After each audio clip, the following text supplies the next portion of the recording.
Yeah, I definitely cried during Brothers. Cried during Transistor. We Uh, we've No, cried to a lot. I Look, totally get Fish, that. while you've been gone, I apologize, but we got a little sidetracked, and now we're all crying, and Wow, emotions. They what get a everywhere. what a way to. yeah.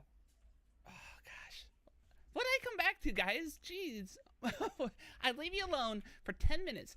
10 minutes, and then all of a sudden, I should have had brought a box of Kleenexes. What? I found my feels, okay? There is nothing wrong with finding your feels. I help them get in touch with their emotions. I'm trying to.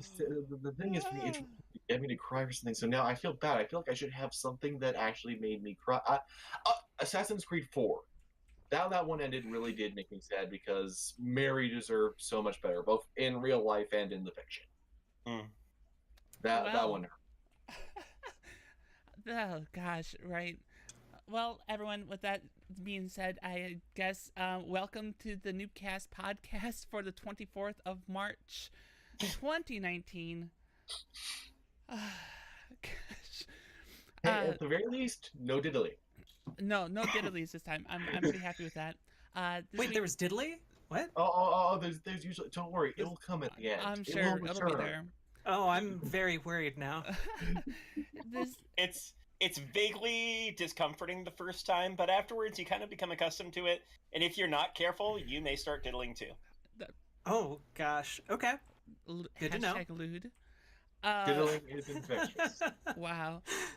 This week we're joined by our guest Riverboat Jack. Welcome to the show. Hello. Before we get too involved or sidetracked with too much, could we just get a quick rundown of whom you are and what you do? Yeah. So my name is Jack Gardner, and I go by Riverboat Jack on Twitter. I'm basically the editor over at community.extra-life.org.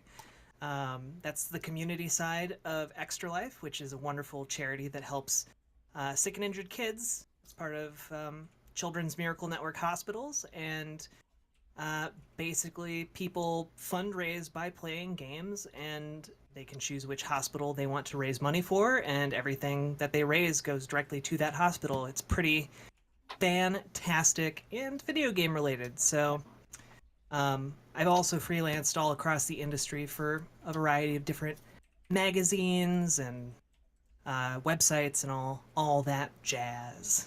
So that's pretty much it. I also do 2 podcasts. We Wanted Adventurers, which is a D&D podcast, and The Best Games Period, which is a podcast about the best games period. So Pretty straightforward, it sounds like. yeah. I have a question. Are there any great games with semicolons? No. Drat. Wait, Typing of the Dead? Surely Well- there are semicolons in that. There you Okay. go. There are semicolons in the game. I'm not saying there are no good games that have no semicolons whatsoever. I was thinking in like the title. Oh, fair. Oh fair. yeah. Then you got some dot hacks, sort of just we don't understand how titles work. No. Dot hack is colons, and that is a fantastic franchise. So don't you even, Elijah? Don't you even? Oh, he's given dot hack the semicolon. Wow. Sounds like it. So, thank you. Well, with that said, Jack, welcome to the show. Tonight we are going to talk about some of the games we've been playing, and then gaming news, and then if we have time, some host topics, and then we'll round off by shilling our channel and our content and such. Sweet. I'm just happy to be here. Thanks for having me. Oh, absolutely. It's a pleasure. Since you're our guest, do you want to start off with some games that you've been playing? Oh gosh, yeah.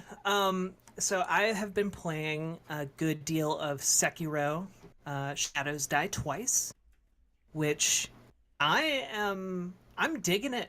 Okay. I'm digging it a lot. Yeah. I remember when the first trailer on it came out, and I think everybody in the podcast was super excited. Mm-hmm. Yeah, it is.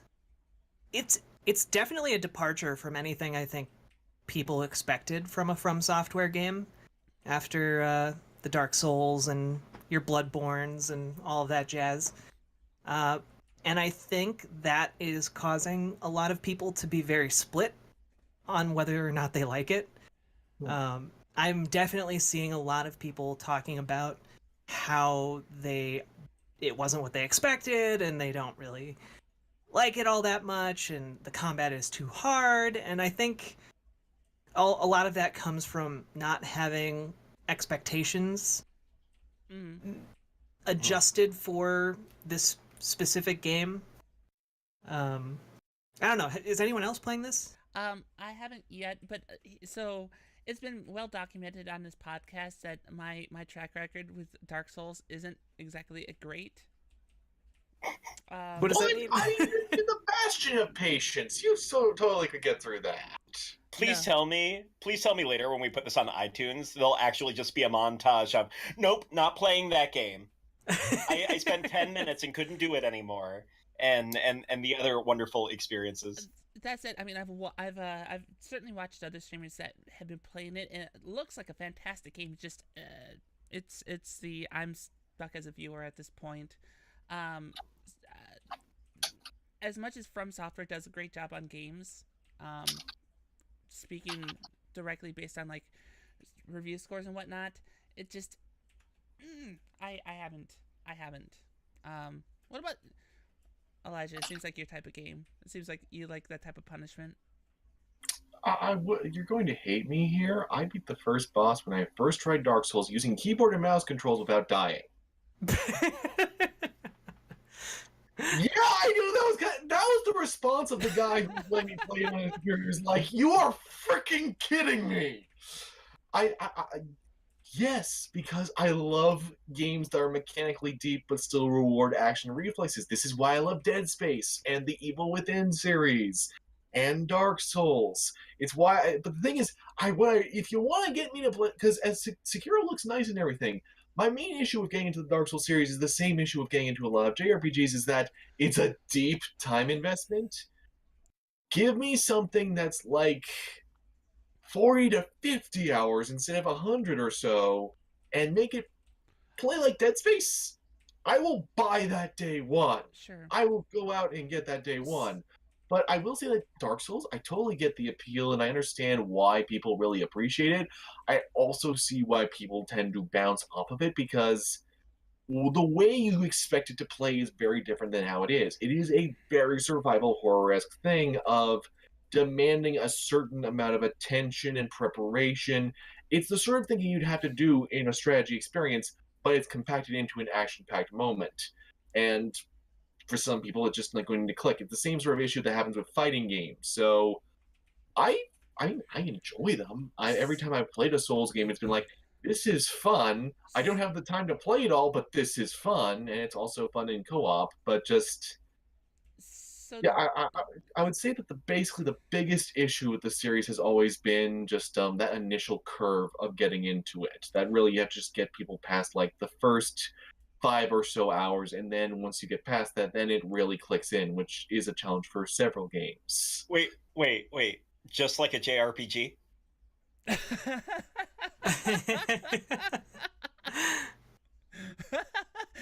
Complete with drink. Well done, Dizza. Oh my gosh. I do have to say that I love how Sekiro plays.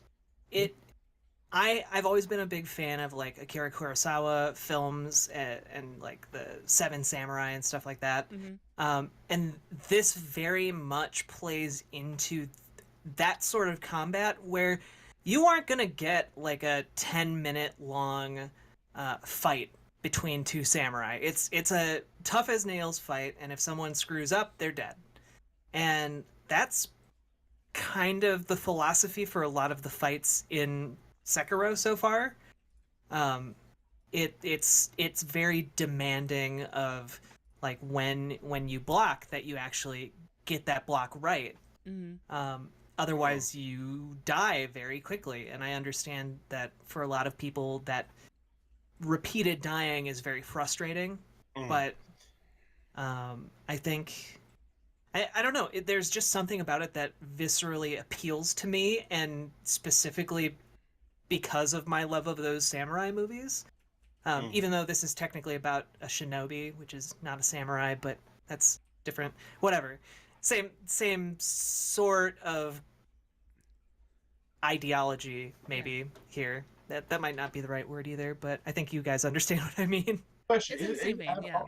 I've also been hearing that apparently, unlike some of the Dark Souls stuff, it's very much balanced in a way, almost like the Stalker games, in that if you parry correctly, you can take out bosses lightning fast as they can take out you if you get just the timing right. Oh, 100%. Like, so one of the mechanics that's introduced very early on is if you time your block right, you take out some of their pose, which is kind of the enemy's ability to block.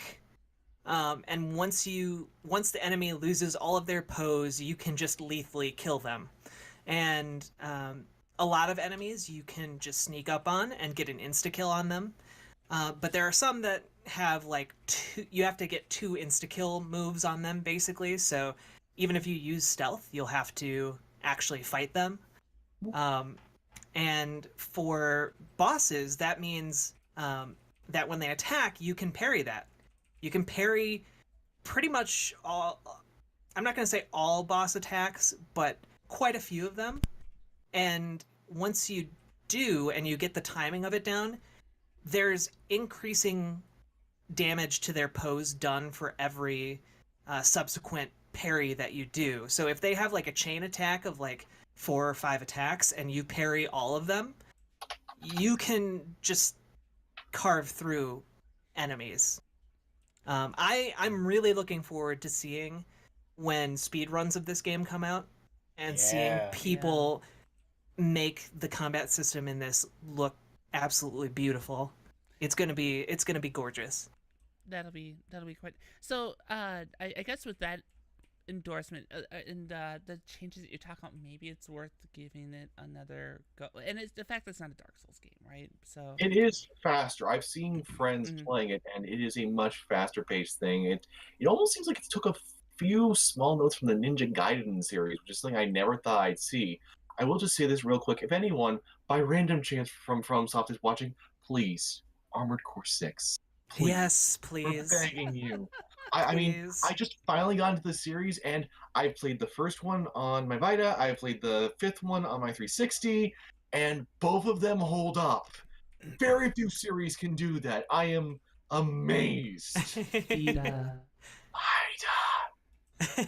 Fred. Frida. Yeah, so one of the interesting things about Sekiro is that it's much more in the vein of like you'll see a lot of people comparing it to Tenchu, the Tenchu series. Yeah. And that is a really good comparison because it's not really like there are some RPG elements in there, but like a lot of what the messaging said in the lead up to release, it's much more of an action game. And so, or action stealth game, I guess. So it's just a different beast, and I think you can see that even in the level design, which is a lot more vertical. There's a lot more emphasis placed on movement and fluidly getting around areas, and there is a lot more freedom in how you make progress through the game, which is really nice. I like that a lot. All of the description that you've made is so thematic. And I absolutely love that sense that everything's kind of encapsulated in the style of the samurai or the style of the Bushido. Especially when it comes down to mechanics and how like fights actually work. Because you think about that time, nobody is a sponge. One good hit and you're clean off, you're done. Yeah. And so I love that fits it. And I think, like, based off of what you said, it sounds like a game that comes together as a single piece extremely brilliantly. Yeah, and I think I think this is one of the big difficulties of a lot of From Software games, at least from what I've played of them. But there's a very high emphasis on meeting the game where it is rather than the game meeting the player where they are. And that your mileage varies on whether or not you dig those kinds of games. Like some people do not have the time or the patience to deal with a game that is going to force them to die 20 times to figure out a boss's mechanics, and get the timing down. And I think it's the kind of game that's not made for everyone. And I think that's what's frustrating to people who aren't into these kinds of games is like, you don't have to be into these. And if you are into these games, stop telling people to get good. Maybe they don't want to get good. I get it. I like this game, but not everyone has to like it, right? Mm-hmm. Yeah. Well, I think to your point, there's most people that play games find and enjoy a level of difficulty in game, but what they find a difficulty in varies from gamer to gamer. And what one person might find difficult and enjoyable in, like, say, Sekiro or Dark Souls or whatever, another player might think that is not their cup of tea, and they want to do another type of difficult where it's time based or it's reflex based or there's another mechanic to it that changes what makes it challenging. And I think maybe that's what you get into there, perhaps, maybe. Yeah, no, yeah. It's But and you're that's right. it's part of the problem with it, and it's not even a problem. It's just one of the elements inherent to this game series is that I can like Elijah was saying, like I can totally get why people would be turned off by this game, especially this game specifically, which is very lethal. Even if that lethality goes both ways, like if you know what you're doing, you can decimate an entire level in like 5 minutes. Mm-hmm. And if you're just kind of casually going through, you can also get carved up in like 5 seconds. So the amount of patience someone has for that is going to vary a lot, and if you don't have the patience for it, you're not going to like this game very much. Fair enough. Right on. Well, so overall positive, it sounds like, from you. Anything else you've been playing?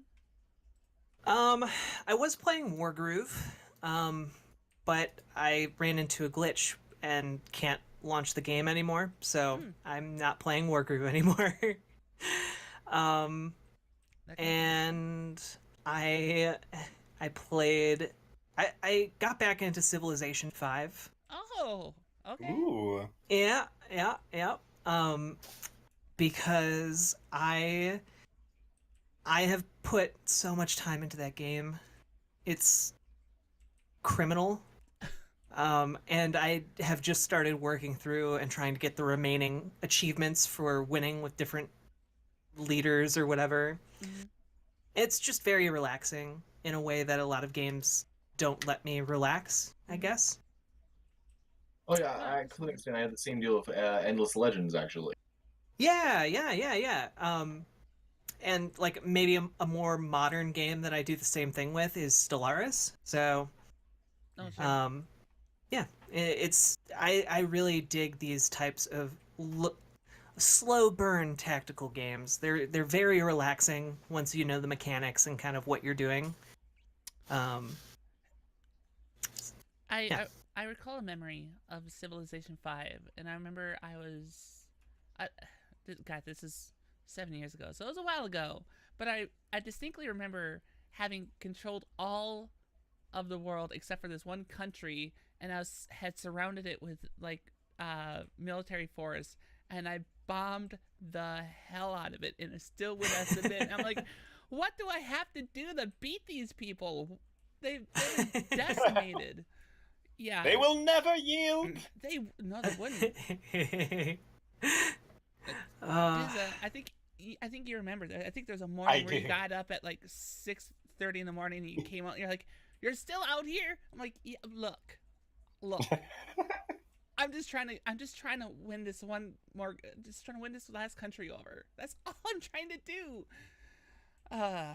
Trying to win them over with bombs. Yes, exactly. Ensign, fire the lasers of understanding. Those are justice explosions. Justice. To be fair, as Batman v Superman has shown us, this is how you resolve conflicts. Lots of explosions. Right. You just pound it into him. It makes perfect sense. Oh, goodness. Well, yeah. Very good. Very, very good. Cool.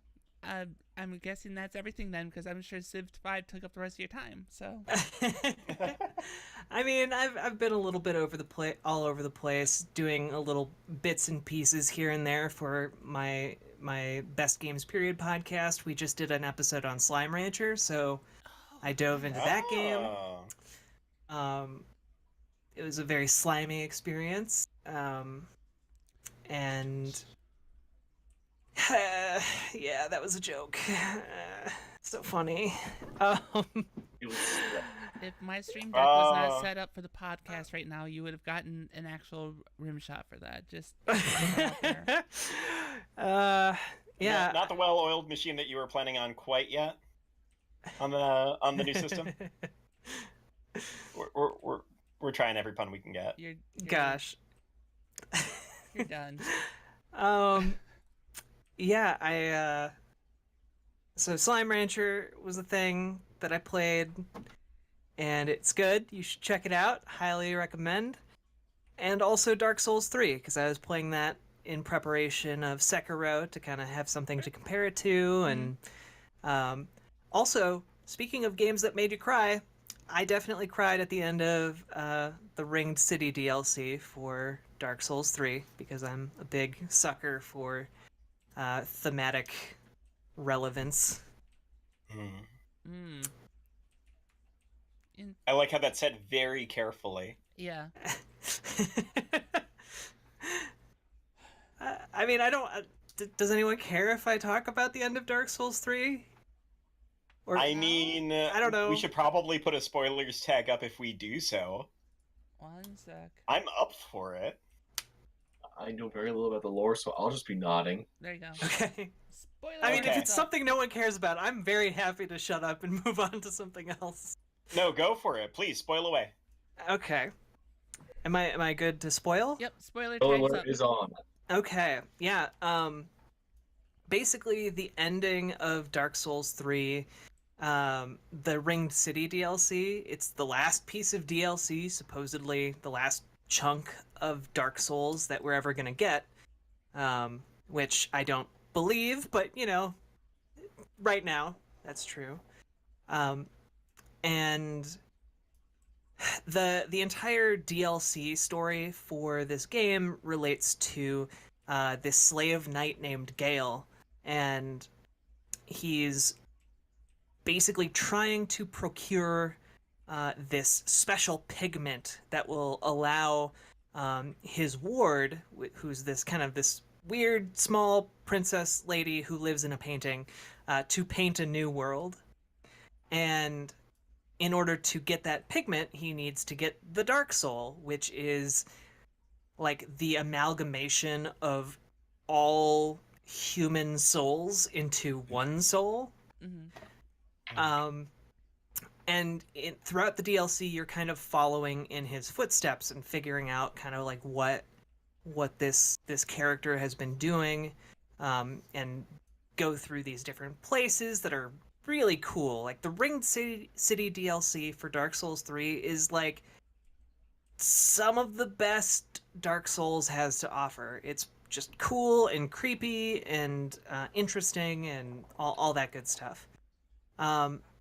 And it has you descending down and waking up this sleeping princess, which then transports you like several thousand years into the future, when literally the entire earth is covered in ash And you get to see with your own eyes as this slave knight who has just perpetually existed for all of that time, killing people slowly one by one, kills the last living person in existence, and it's just you and this guy. And you fight each other at the literal end of the world. Wow. And it's just such a cool moment. Mhm. It's so cool.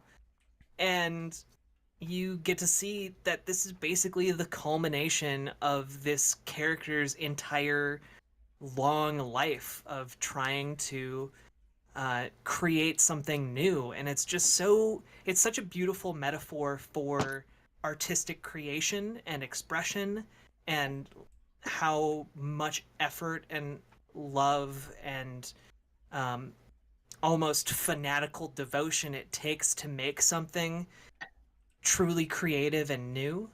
Mhm. This character literally dies after being driven mad from all these centuries of killing, and you kill him and get the dark soul. You finally get that, and you're able to present it to this young princess, and she's able to start painting a new world. And that's the last we see of Dark Souls 3. Just this weird pale girl painting a new world in this burning building that is itself inside of a painting. Wow. And I just think there's a lot of meaning and relevance in that, and it's very beautiful and poignant, and I like it a lot. Yeah. Um, Very, a lot about the struggles of art. Mhm. very, very metaphorical. It sounds like. Yeah. Brilliant. Very good. Well, uh, And now here we all are awestruck. No pretty surprises that you might cry to that. No surprises. Well, especially after 3 games in this series where you see this just unending cycle of violence and destruction, and it's like the first time we get to see someone make something different and new, something beautiful get born out of that. Mhm. I don't know. Anyway. yeah. That so that being said, I guess if you're a fan of Dark Souls and haven't finished through 3, go do it. Please do. There you go. Well, right on. That's quite a collection, but it sounds like it's been a very eventful and full of Good fun times. Yeah, right, exactly. Definitely. Right on. Let's go ahead and move on. Elijah, welcome to the show. What have you been playing? Oh, well, you know me. I always try to think about. I'm actually happy to say that I unwittingly brought along the perfect playthrough for talking about metaphor in game design. Oh, really? Just the other day, I finished Amazing Spider-Man 2, the last game by Beanox that they actually designed. Until then, now they're just a busy porting team for Call of Duty, apparently. But yeah, I know it's a shame. They are actually a very talented studio. As I'm learning more and more as I'm digging through all these Spider-Man titles. The thing is, Spider-Man 2 might be the first Spider-Man game to actually understand how to make you feel like Peter Parker in a way that almost no other game has, and I think it's a crime that no one has talked about this. Like, understand, the narrative has plenty of problems. It's still better than the movie, but it has plenty of problems. It actually fixes some of the plot holes, like blatantly has lines of dialogue that are like, yes, how it should have ended, we agree. But it is a surprisingly dark story. I mean, it opens with Peter Parker trying to get Uncle Ben's killer 2 years after the fact, and then the killer gets taken out by a serial killer, who then Peter Parker has to hunt down with Kraven the Hunter, who is now a dad figure for him. It's really different, and there's actually That's What? yeah, it is surreal. And there's Kingpin now involved alongside the whole Oscorp thing going on, and there's other characters. And the amazing thing is, it feels like a prequel to the PS4 Spider-Man one because it ends with Kingpin triumphant, Oscorp having rough times. Honestly, aside from the fact that Norman's dead in this one, and Harry's the Green Goblin, you could so easily just transition from this one to the PS4 one and think that they're supposed to be set in the same continuity, just with some soft rebooting. It's ridiculous. There's Okay. even name drops for Martin Lee and Hammerhead. And Hammerhead's mentioned using cybernetics. It's like the whole thing. It's like Insomniac lifted so much from this game, it's not even funny. You go on foot as Peter Parker, you take pictures as Peter Parker, you talk to people as Peter Parker, you can actually learn additional lore and everything. There's lore to this game. There's enough audio diaries to rival a Bioshock game. Like, someone cared about this, trying to actually convey something. Unfortunately, tons of relevant plot information gets shoved into the audio diary, so you have to look them up and finally be like, oh, that's why Max Dillon's freaked out, but it's still less, slash ficky than the actual movie it's based upon. So fine, great. And they have probably one of the best final fights a Spider-Man game has ever had, where you fight Carnage, and Okay. you have to use Sonic. But the brilliant thing is, so Kingpin and Oscorp introduced this crime task force to stop all the criminals going on and everything, and it's where a lot of the Goblin tech even comes from. So as a result, regular enemies. Plus, it reincorporates robots from the first game. And the thing is, there's a hero or menace system, like with J. Jonah Jameson's whole line about Spider-Man being threat or menace.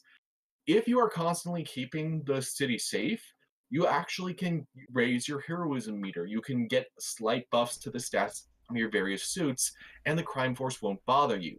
Here's the thing, though. Every time you're doing story missions, every time you're hunting down collectibles, anytime you're not helping the city, just like in real life, the public will turn against you regardless of everything else you've done. And it degrades, and then it becomes a menace.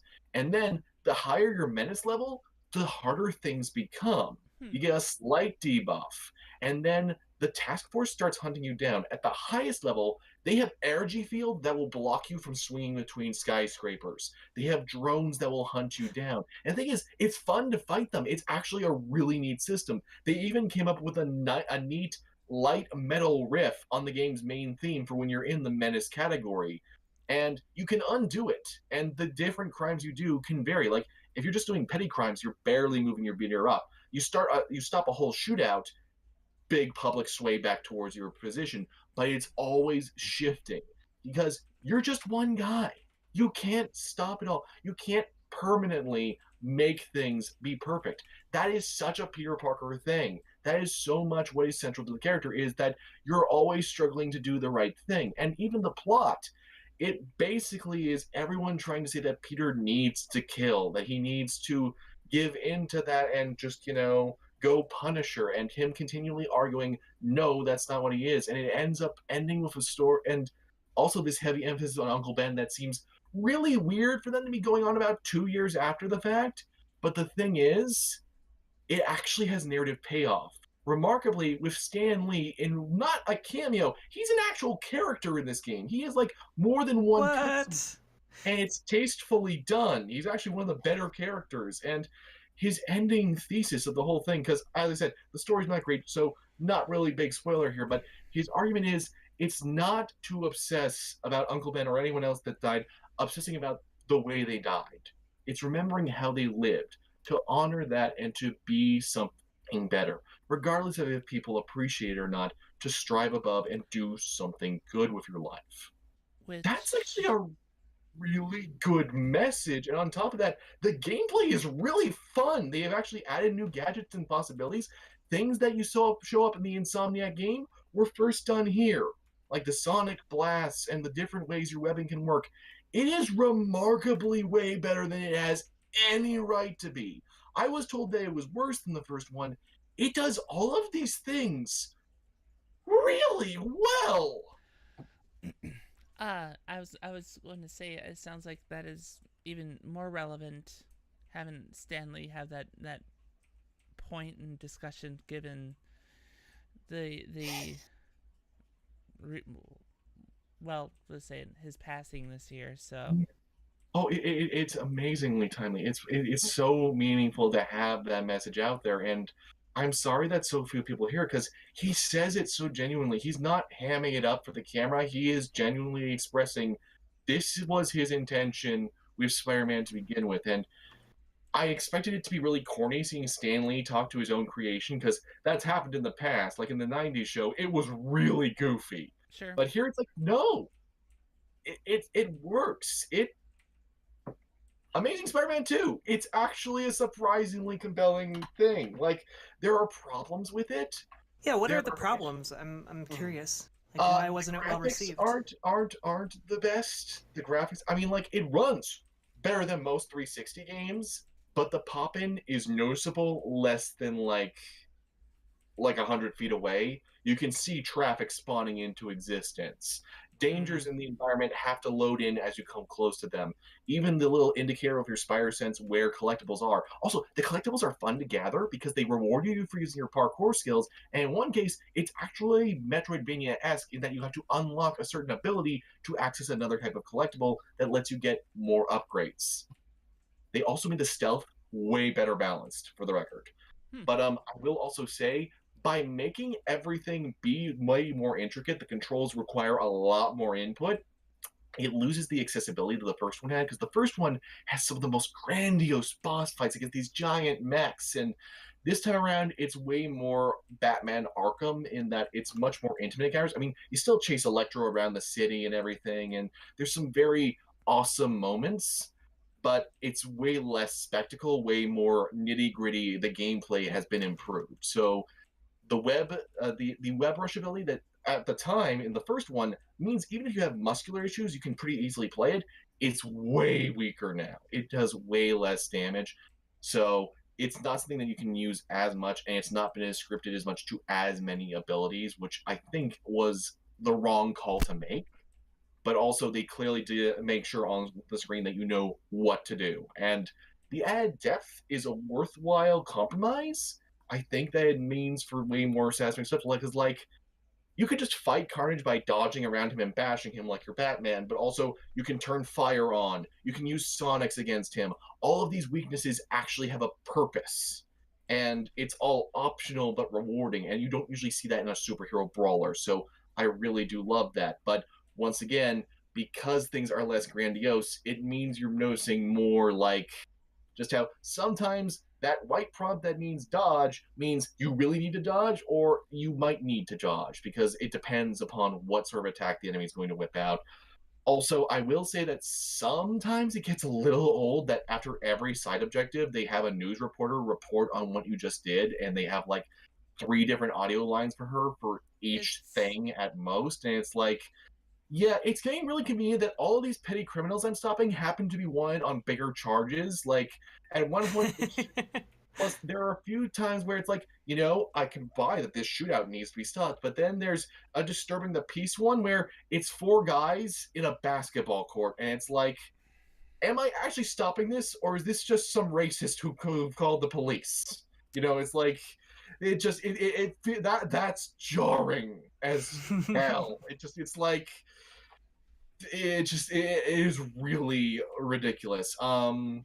I will also say that while I appreciate them trying to deepen the navigational stuff as well to make it feel like more Spider-Man 2, it takes more getting used to, and it still is kind of clunky. I was perfectly fine with just hold down a button for most of the things and instead focus on just navigating the environment, because as a result, it's a lot harder to climb. It's ironically the hardest thing now is climbing the environment is one of the more difficult things to do because it's just like it's either super slow or super fast, and it's a lot harder to compensate than it was in the first game, and that's just saddening. That really shouldn't be an issue. But otherwise I'm pretty happy. You can unlock actual comic books in the game that you can read really nicely, which was a thing in the first one as well as statues. There's an arcade mode where you can go up against different challenge things, and it's actually in an arcade machine, so Peter will even comment on it and everything. It's very cute. There's a lot of cute little nice touches and polishes. The things I will say, if you actually cared about the Amazing Spider-Man storyline, you'll be frustrated because like Gwen is basically absent outside of like one mention, and a lot of it is focused on Peter's journey and Spider-Man. The major plot going on is completely separate from the film, except for the fact that Green Goblin and Electro do both still show up and have generally the same issues going on. So there's that. And I will say that some lines of dialogue are really awkward. There are a few that are good, but also like they got Ali Habert, what's her name, who played Liara in Mass Effect and Lightning in Final Fantasy 13. Yeah, she's back as Black Cat, and in the first game, she actually sounded like she was trying. In this one, it's just sort of like, I know I'm saying the dumbest pickup lines in human history, and I am not going to I am going to Tim Curry this up on a low key level and just goof to the upteenth, because some 13-year-old who's just excited to see Black Cat's boobs won't care, and anyone else will understand just how much I am doing this for the paycheck and nothing else. Sure. Though thankfully they made Peter Parker way less annoying. In the first game, you kind of want to punch him a few times. This time, it's less. It's way less. I'm yelling excitedly at anything or sound like a jackass who needs punched in the face. So, like, it's got issues, but it doesn't have the amount of issues that I think people made it out to be. It's not super repetitive, and the thing is, certain abilities actually make things faster. Like your Sonic Blasts knock regular goons on their ass. So once you have that, a lot of the petty crime stuff is blink and you're done. So it actually becomes a faster game, and that helps a lot. If you fully engage with it, it's actually a really fun time. So I'm very impressed by just everything that's going on. It's going to be an interesting experience, and I love the Hero and Menace system. People complained about it because, yes, arguably, it's not the most fun morality system you've ever done, but the thing is, it's also a lot more honest than, say, Infamous, where it's just like, you are either the next Christ or the next Antichrist, and that's all you are. There's no deviation. Whereas here, no, people are assholes. They won't appreciate what you're doing for so long as you stop for a second and don't do it. And I think that's actually a really good thing. I think that's a remarkably bold thing to try, especially because clearly this is their last game they got to do. So I'm glad they went out on an ambitious as hell note. The other thing, I have not played it, but there is something else I wanted to share, something I found at GameStop. I may have found a bootleg copy of Bioshock 2 at GameStop. What? It's got completely different art printed over on top, the main one. The disc appears legitimate, but I haven't tried it yet. But it was just seriously, I'm like, this isn't the box art for Bioshock. I mean, look, that's not the traditional box art for Bioshock 2. That's something else completely different. There's no ratings on it or anything. But it was like, it was when they were doing their like 4 for $4.99 and below for 10. So it's like, you know what? Screw it. There's nothing else I can find in the store that I need, and I have nothing else that is a perfect decoration and story topic, because even if it won't run, I will be amazed, because it's like it ended up there. No one cared. You're gonna have to report back on that one. I will place my theory. I think it's going to be they didn't have a proper box for it, so they made something for fun. No. The proper box art is underneath. So it's like someone intentionally covered it up. So either, but here's the thing: if someone loved this game enough, if you loved this game enough to print custom art for it, why would you then trade it in? If you have gone to that extent, it would be really weird to be like, yeah, you know what? It'll give me like $250 for my PSVR. It's like, That's being it generous. just. Oh, that's I know. It's like I don't understand why. I have so many questions. So many questions about the thing. And I am happy to announce that I will be rambling soon properly about this. Thankfully, my local GameStop is going to be replacing it for free, so I will finally be able to get past the second level of Green Lantern Rise of the Manhunter, which, for the record, is actually fun to play. It's also remarkably low budget at times, but it has better CGI than the film, so... But saving graces! So does a squirrel. I was gonna say, that's an incredibly low bar. I know, but still, it's like I love it. I love that this came out at the exact same time and it's still doing better. Oh, And goodness. if we have time, I do actually have a neat story that I think just with regards to this. Okay. I promise. Okay, so here's the thing, kids. Back in 2007, there was supposed to be a Justice League thing because with Green Lantern, all of that, we were supposed to have a Justice League movie. Okay, there was the Joss Whedon Wonder Woman movie that never made it past the script that was horribly, horribly sexist and everything. But here's the thing: Double Helix, who made this game, were working on the game to tie into the Justice League movie. It's actually been very thoroughly leaked online. You can watch the entire campaign. It was that far along in development. But it got canceled along with the movie. But the thing is, they're like, look, we like what you're doing here, but instead of a Tekken meets Final Fight 3D fighting game, what if instead we converted that into a Green Lantern game? So there are test builds of this that are out in the wild.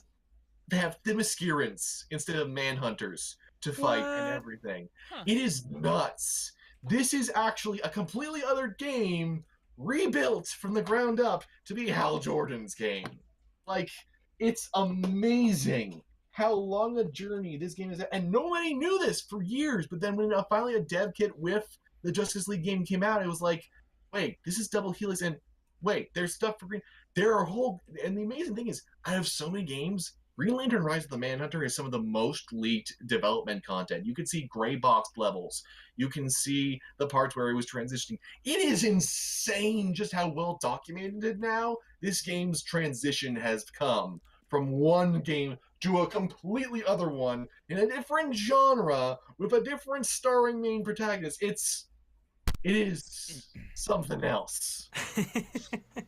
So that concludes pretty much what I've been playing, because everything else is just it's in progress, and I've already talked way too much. All right. Well then. Welcome. Representing your name as usual. Right, exactly. I can't even. Dizzy, welcome to the show. How's it going? I am mostly well, thank you for asking. Last week, I ended up picking up The Flu, which is not a great game. I would encourage you, if you find it on the shelf, just leave it there, because you'll be going at it for a couple of days, and you won't be doing anything else. You won't want to do anything else. You'll just want to have it done and over with. That's how bad it's going to be. So it's like Gingerbread Man. Sure. A reference 5 people will get.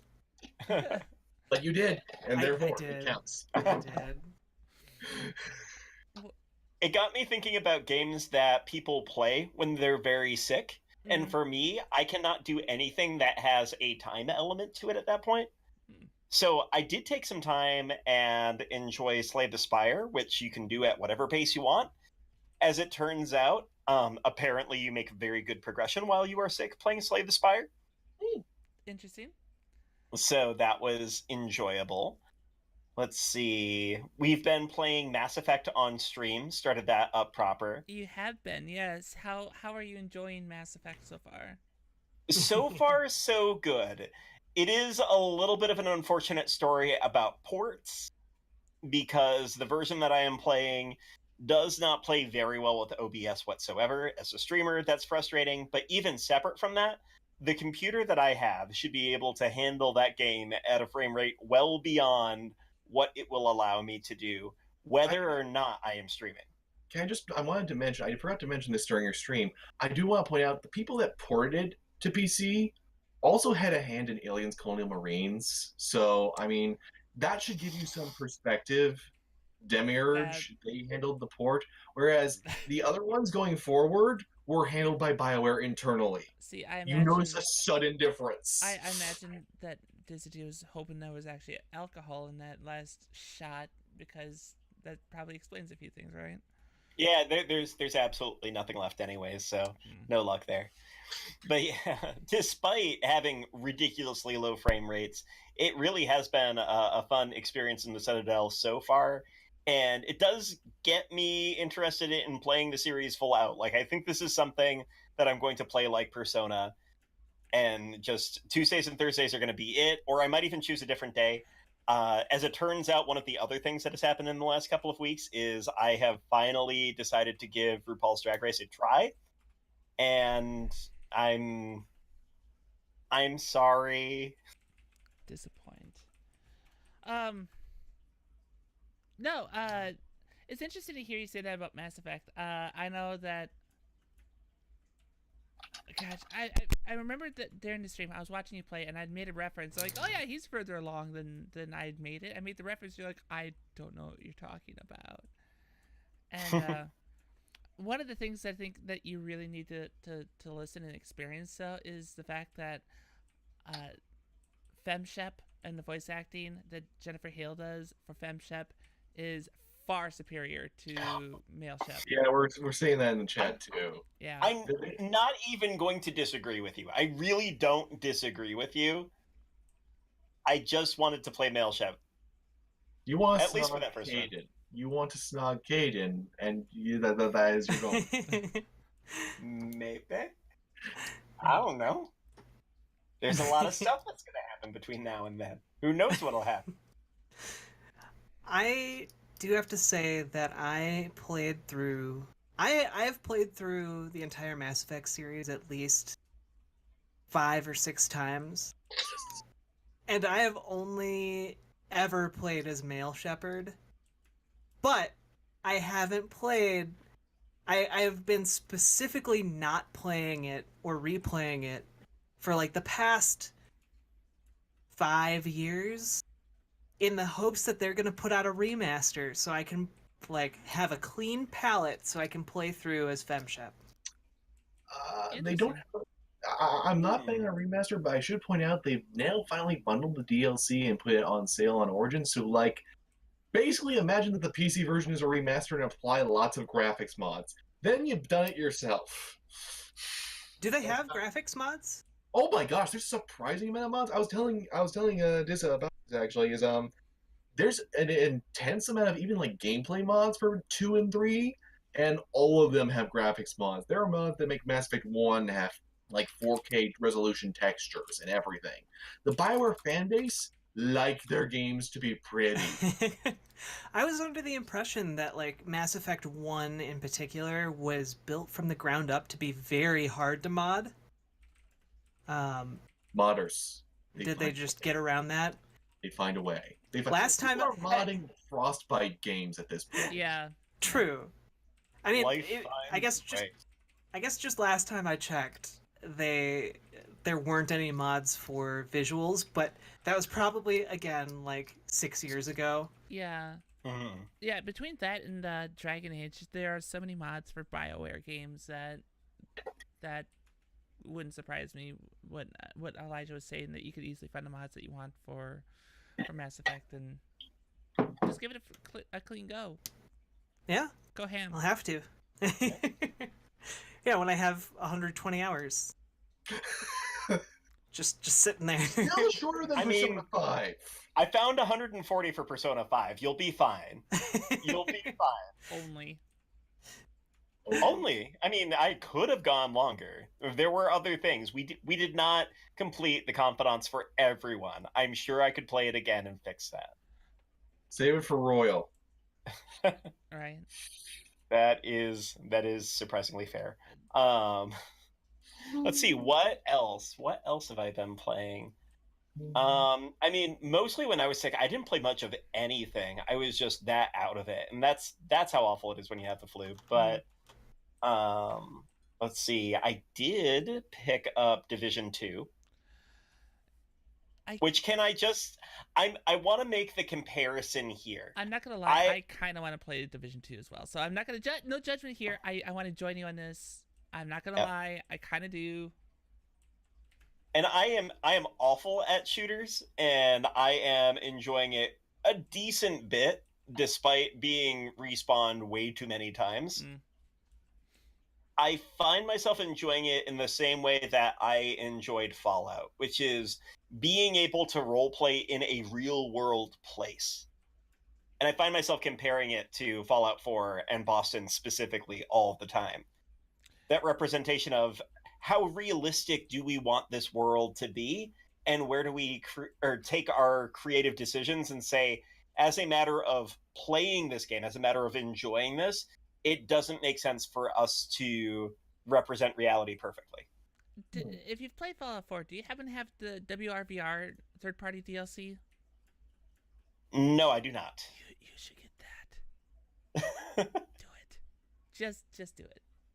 Just gonna put that out there. If you decide to go back to Fallout 4 for any WRDR? WRVR. What is that? It is a Yeah. It's a companion third-party DLC. Oh. But there were additional NPCs that were added to the game via this third-party DLC. Yep. And I happen to be one of the characters that's in the game. Which is why I'm like, yeah. Look at this not so secret shill. This is it's very expensive DLC too. Yeah.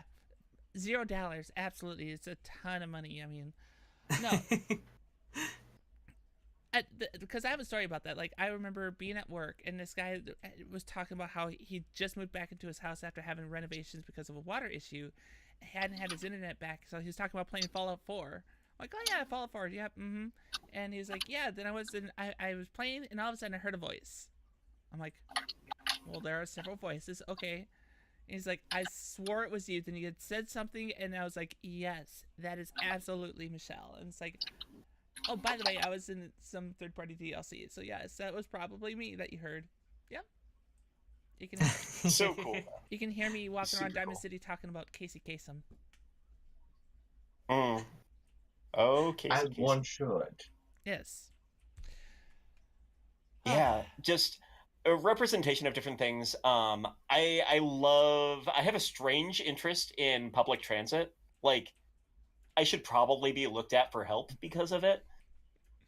And like going into a station in the Metro, which is DC's public transit, was like almost cathartic to me. Like, I remember the way that these were built. I remember the design and how the concrete was shaped, and this is just perfect. I love this. I wish I had this. And yeah, just constant comparisons to how that representation was made with Fallout 4. It's so far so good. I haven't played a ton yet. There's plenty of area to check out, including areas that I have very specifically physically been in and visited. So I'm looking forward most to those. You mean Division 2, right? In Division, yeah. Yeah. Okay. Just checking. Yeah, it looks good. It looks like they've done a great job with it, and I would be interested in hearing more of what you've got to say on the matter. Mm-hmm. Maybe an episode with you and Hippo on, we can hear more about it.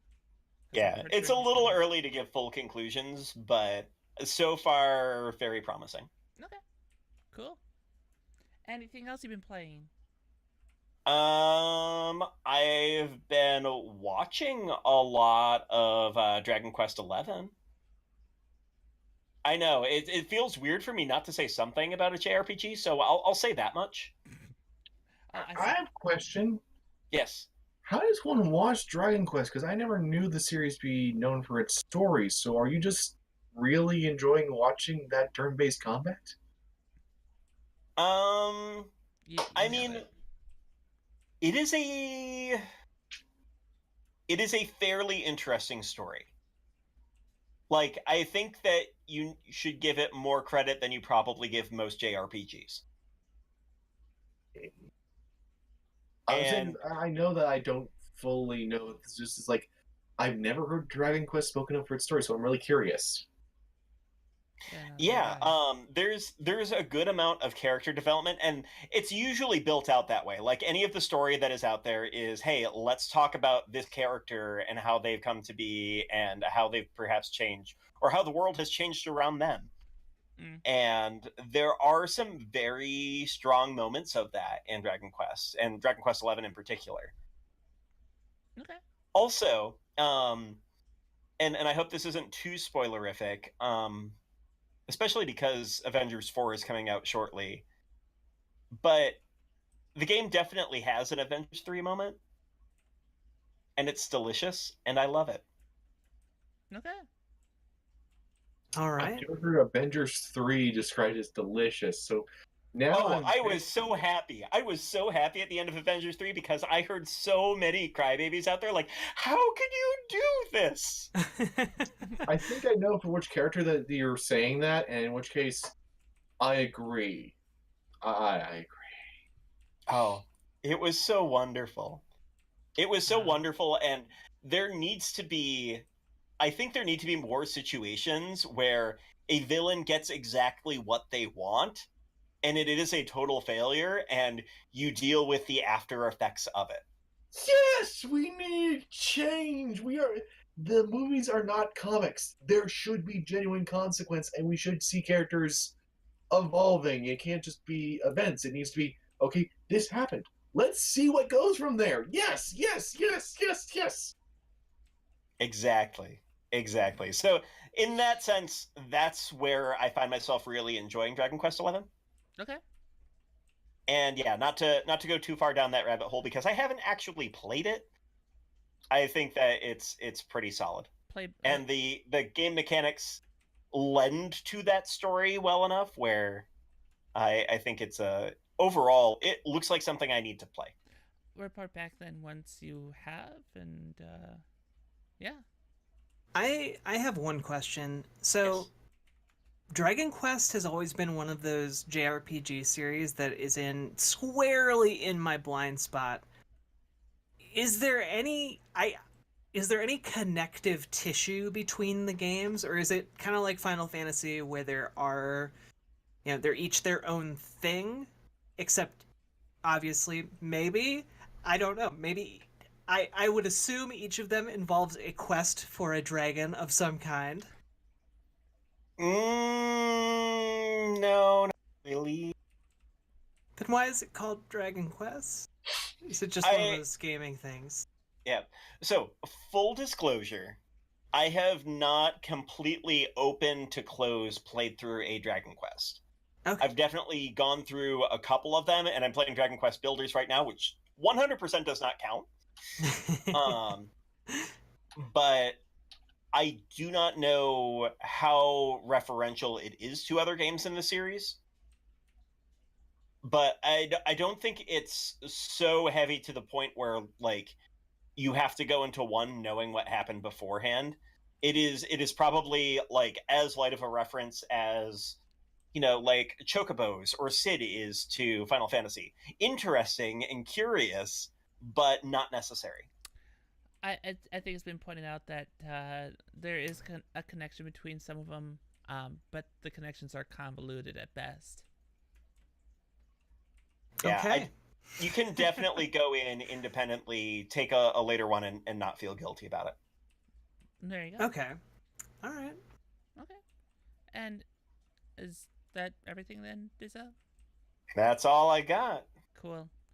Have you been playing some games that relate to stars and or a living world? Yes, I have. There's been no Living World content in Guild Wars, so we haven't done that. We've done. I've played a little bit off stream because I haven't been doing it on stream, but I played a little bit of that.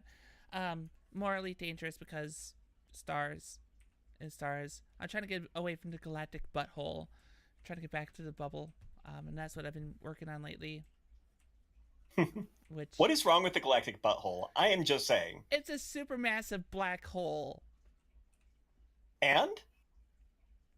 Look, there's nothing else there. It's a big hole. I've seen what I needed to see. Now I'm just heading back. I'm done. I still see no problems here. I really don't. There's so much I could say with that. I'm just gonna leave it alone. Something I don't know. Leave the galactic butthole alone. Yeah, all things considered. Right, exactly. Yeah, it's been that. It's been Destiny 2. One game I did pick up that it's an older game, but it checks out. Was Steep. I checked that out, which wasn't as bad as some people panned it out to be, but it is straight out like snowboarding, skiing, and whatnot. It wasn't anything extravagant that Ubisoft tried to make it out to be, but it wasn't bad. It was a lot. I enjoyed myself. I enjoyed myself. It's deep. Yes.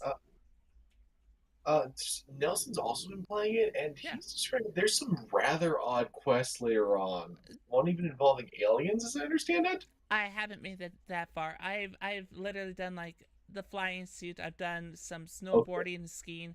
Like overall, it's not a bad game. I think part of the problem is Ubisoft really hyped it up at the end of their press conference of E3 a few years ago, and people were expecting something incredibly extravagant. And it wasn't incredibly extravagant, but it was still a lot of fun. I enjoyed myself quite a bit playing it, and I could see myself going back and playing more of it, just because it's a variety of winter sports, right? And it's just this idea that you're starting off, you're trying to get better, you do these different courses to get better, to progress yourself through this series of events that make you one of the very best that ever was. No, overall, it was a lot of fun. I mean, especially now that it's on sale.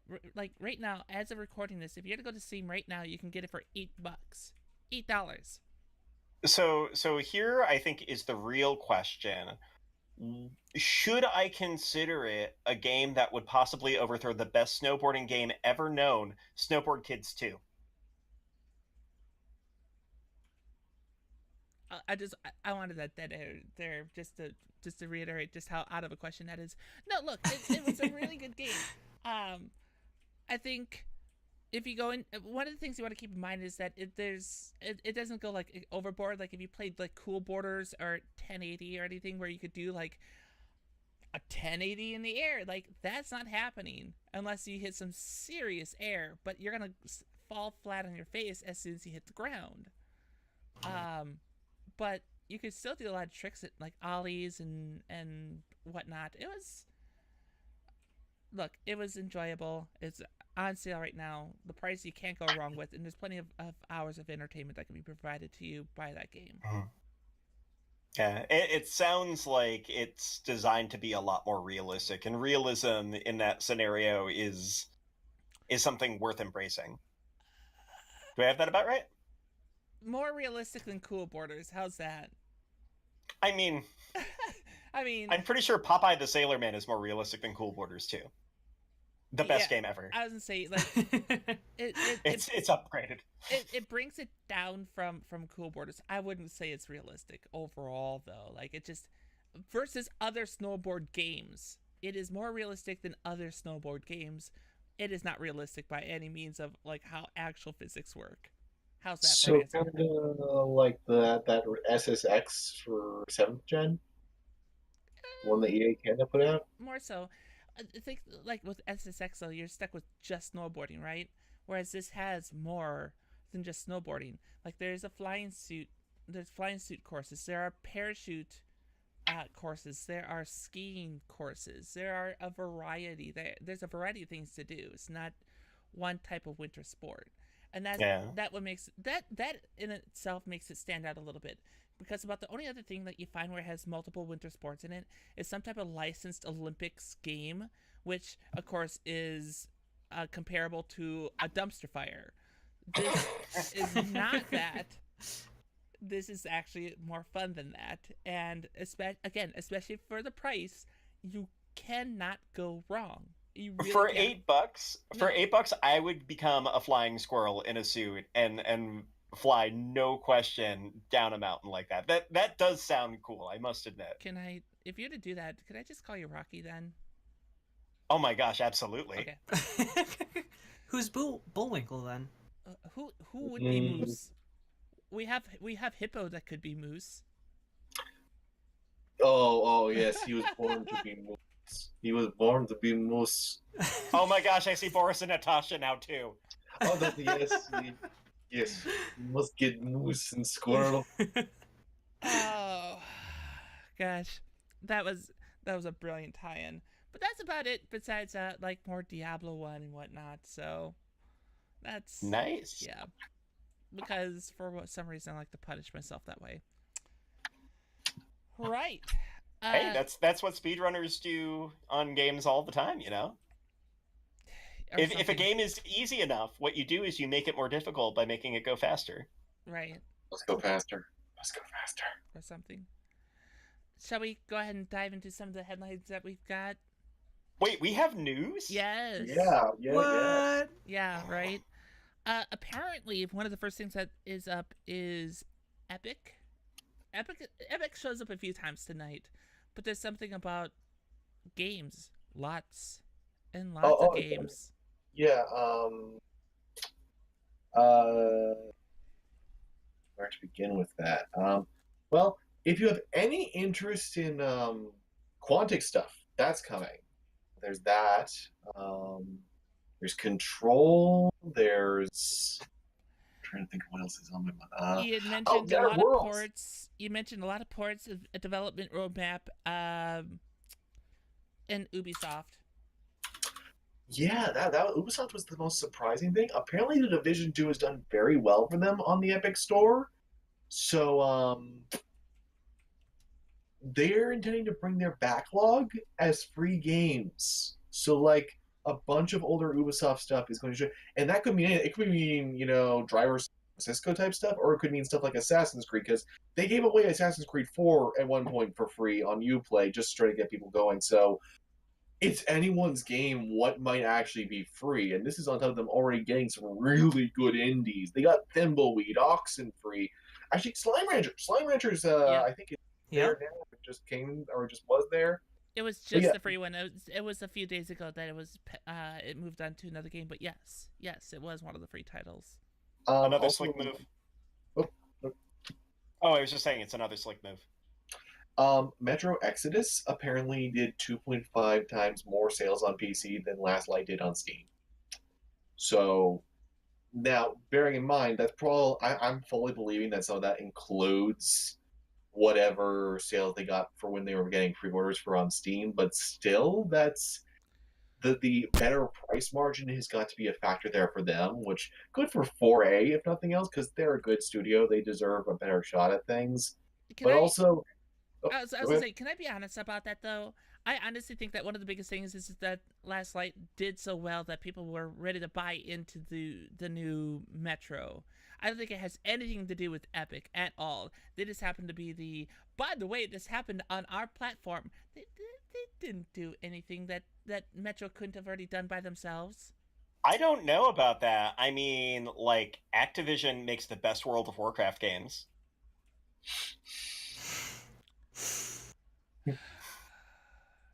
You look like you're ready to explode there after you said that. Thank you. I'm looking over at the chat and I see the band hammer. Perfect. Thank you. Thank you, chat. You make a really good point. Yeah, like there are certain games you could absolutely argue that might be a pushing point for their improved sales. Metro, I highly doubt, is one of those games. I just honestly think that because of previous installments and how well they did and the popularity that they've garnered, that they just did better this time round, and it just so happens that Epic is the winner of that. The thing I agree that I think that they're blowing it up out of proportion.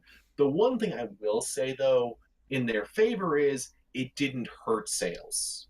Which is something we are seeing more notably is that a lot of the more casual audience who aren't in the trenches arguing about this don't seem to actually care that much. That said, Epic does seem to be responding to people's feedback, and a lot of things that people are asking for are now on their development roadmap to be done by 2019. Things that took Origin like 2-3 years to incorporate, Epic is promising to have functional by the end of 2019. They're already gunning to have their Android store open by early 2020, which is very ambitious. So they're still very aggressive about it. And now this development timeline could change, obviously. It's completely a possibility, but it's like with everything else, they are just charging at the throat. And I'm wondering when this momentum is going out. That's my big question now is they keep doing all these things. They keep being like, here's this new animation pipeline for development tools. here's this new technique and all sorts of things. They just keep putting out so much.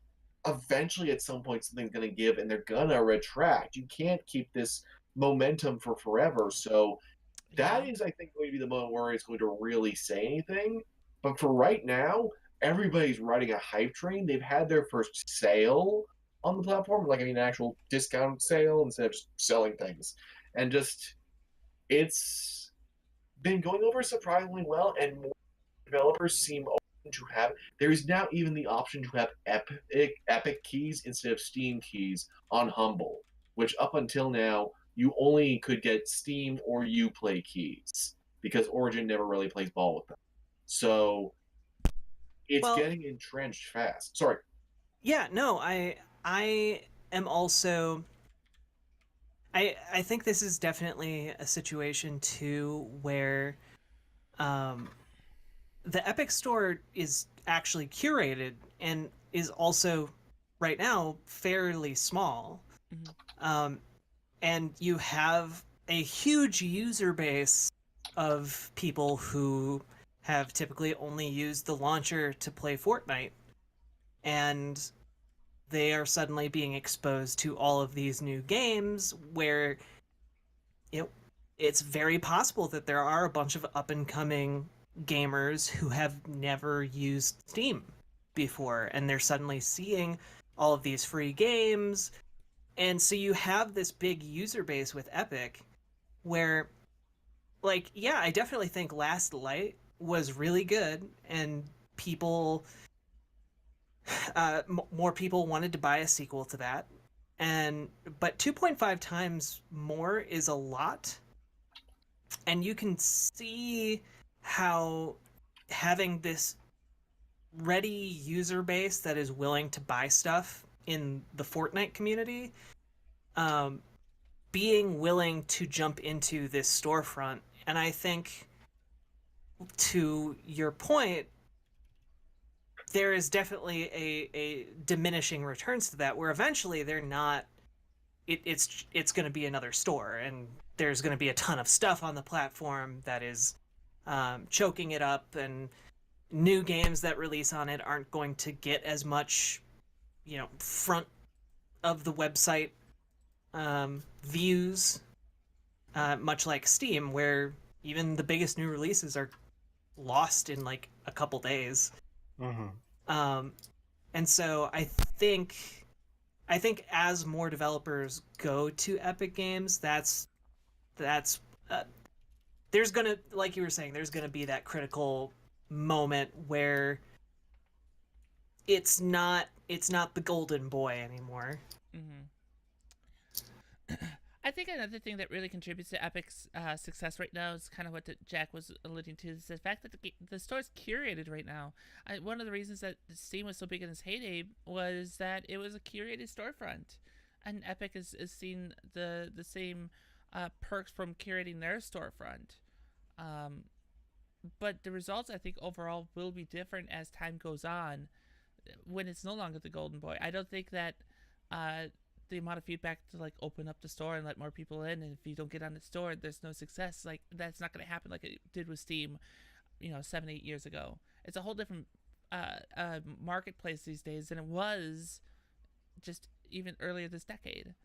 But that's also kind of a good thing, because that means Steam no longer has monopoly over your success. Now there are games going to IGF that launched on itch.io. I mean, Paratopic was winning awards. It was a tiny little game they could finish in an hour on itch. And now it's gotten that much bigger. And that's fantastic. It coming to Steam was mostly just so that more people would see it on that platform. That's about it. So, and we're seeing like Vampire the Masquerade Bloodlines 2 being announced. That's coming to GOG first thing. Yep. Just like with Darksiders, and like, that's a huge deal. The rules have changed. It's not like console wars, but it is distinctly way more nebulous and way greater variety in the choices that everyone has, which can actually benefit everyone potentially. It still kind of is console war-ish in the way that Epic's playing with the exclusive deal. That is straight up console war brought to the PC version of console war. overall, like I said before, I've said this before and I'll say it again. Like, there is nothing wrong with competition, and competition drives the best out of all the products. That said, the exclusive deal is not consumer friendly in any way, shape, or form. If Epic wants people to buy stuff from their store, make their store the most user friendly and the most feature rich. But the thing is, they're already doing that, and we've already discussed before how, as much as having exclusives does hurt and it does suck, the thing is, it also can pay off in other ways. Well, I do agree with the sentiment that these certain games being, like, we're coming to Steam, now we're not. That is just doggish tactics, but I don't think we would be seeing like Detroit Become Human ever coming to PC if this certain circumstance wasn't lined up. So I have to also think about it from the perspective of, like with console exclusives, we're gonna see some things that we otherwise probably wouldn't have at all. So you gotta weigh the risk reward of that aspect. See, now that's just it. Like, if you were to throw the idea of like how Bayonetta 2 was exclusive to the Wii U and Nintendo because Nintendo's then threw money at the project. Okay, I can get that, but that's not what's going on here. It's just it's a cut, and I understand that the cut is better for developers. There's nothing wrong with that. No, they're not just giving them a cut. There's actual support being thrown behind these games. They are actually offering funds to support it. That's the thing. When Epic is securing these exclusives, from all I understand, they are actually either throwing out marketing, some kind of other support, or even like an insurance that if they don't have enough sales, that Epic will make up the difference in a couple of these cases. They are working exceptionally hard to court these people to their side. So it's not just a cut. So let me just ask this, and maybe we can get another person to weigh in on this too. So you're saying that from a developer standpoint, but me as a consumer, and I'll just be blunt, why should I give a shit? So here is the issue on the consumer end. I think the problem that we get into is that there are more people who are more willing to go onto a certain platform for a game than are unwilling to deny that platform because they decided to have a whole bunch of exclusives. It is super anti-consumer, and I'm not going to say that we're not being shorted out as the purveyor of this. I will say in this circumstance, at least when there's competition between all of the different store fronts, it's not as though you have to buy another $300 piece of equipment in order to get that piece that you're interested in. So I think while it's anti-consumer, and I think that while there can be challenges on it, the good news is we're not in as bad of a situation. The argument should never be, well, at least it's not as bad as it could possibly be. But this is that circumstance. Otherwise, where the AAA scene, which, I mean, look, to that point though, let's just spin that on its head a little bit, Dizza. Okay.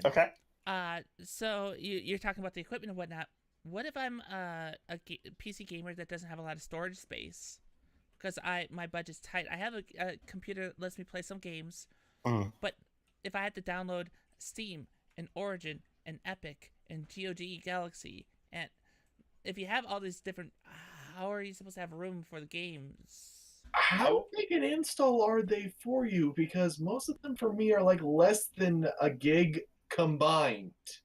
Look, I'm just saying from the perspective Okay, but what launcher, what installer has ever been like bigger than a gigabyte? If they get past that point, I think you have a fair claim on that. I think there is a reasonable concern for the amount of resources that are managed by those as a matter of function as well. Now, I don't know the ins and outs of it. I don't know the programming element, and maybe there will be some inconveniences regarding that. It's still never going to be a $300 piece of equipment. Fair. I don't know. I will say that there has been an issue with certain people's builds where, depending on your computer, some people have had the Epic Store hog lots of space. Like, I know one friend who caught the thing getting up to 4 gigabytes from a memory leak, but for me, it's been 600 meg pretty much consistently the entire time I've had it installed for just Unreal. So that seems to be a bug situation currently. So I guess that's our sense. So if you look at the grand scheme of things, I guess it's again, there's nothing wrong with that. I don't know. we could just looking at how many different things. I've listed off like Galaxy, Origin, Epic. How many the resources? I think is a good point. I'm Mhm. I I just I think there's a lot of other elements that are involved. Like again, don't get me wrong. I don't think there's anything wrong with multiple storefronts, especially if it exposes more games. It gives people more options. I just Mhm. I want to see something that, like, if you're gonna make me use this, you're gonna compel me to use your store. Give me a reason to compel me to use your store, not twisting my arm because the game I really want is exclusive to your store. Well, then, my question is, have you been keeping an eye on what Discord's been doing? Because from what I understand, they've actually been trying to remove even more layers between games, the game and everything. To the point that, from what I understand, there's certain things when you're like watching streams and that you can pretty much instantly get it from the Discord store if you see someone playing it or something like that. They've actually been trying to. I'd forgotten to add to the outline at the time, but just now I'm remembering it's like I've been hearing some people actually saying more praise towards that. So I might look into that and see what's going on there because that might actually offer an additional angle to this conversation. Sure. Yeah. Well, I think the biggest anti-consumer situation is the moment it's an exclusive, that means that the pricing of that title is going to stay higher for longer. Yep. That and or the platform scanning your hard drive for local files on other storefronts. Oh Yeah. yeah. Ooh. That, Ooh, look at you. This is next level. yeah, This is next level see, here. that's the other problem, and that's why I'm I am very harsh on Epic. It's because of this latest thing where it was recently determined that Epic will scan your Steam directory for what file is it? It's your local data information, which Valve doesn't even scan your hard drive for that information. That's meant to be local to your system, but yet the Epic Game Store is scanning and looking for the local config.vdf. I completely agree about this being shady as shit, but also I want to point out something that Flying Bolt said in our Discord that I also agree with, which is why no one's talking about the fact that Valve had this file unencrypted just sitting there on everyone's PC this entire time.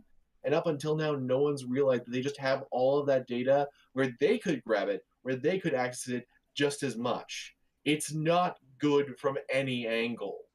It's a really suspect thing from pretty much any way you look at it, and that concerns me greatly. It, it well, first off, we have to understand the use of that file and what it's there for, right? And maybe understanding that would help. But the idea. Have we heard of this situation before though? Anyone can pipe in with this. Have we heard of this where another launcher will go back and scan for directories from one of their competitors? I swear Uplay did something, but it was less of an issue. It was something to do with DRM that Uplay tried to do something like this with scanning files. Or actually, no. It was Origin. Origin had an issue where at launch it had settings configured that where it would scan your PC information. They gave it so that it could be turned off, and eventually they just disabled it, as far as I understand, or by default it's turned off. But there was a time where Origin was right when it was first getting started. It was doing a very similar thing of scanning hardware and stuff like that. I think the excuse was for optimizing things and stuff like that, and that's pretty much been Epic's angle too. I can't speak to the validity of that because I'm not a software developer, but no matter what, there are less shitty ways to figure out the DX diag. Mm-hmm. Mm-hmm. So that's you're right. So there are certainly better ways to do it, and Epic's rebuked and said that is not what they're trying to do. And I haven't been able to find any additional news on this since like the 16th of March. So I actually had to go digging just to find this out again. It's interesting because at this point, Valve is actually investigating what Epic is trying to scan for and look for. So this is going to be very much a case of stay tuned on what else occurs here. Oh man, this is like a cyberpunk game. All the Valve corporations fighting does each something. other. Yeah. I mean, it's one of those situations, I think, where companies that allow us to install their launchers on our computer, like, they have terms of use, and we just kind of click yes, and then they can do pretty much whatever they want, which sucks. Yeah.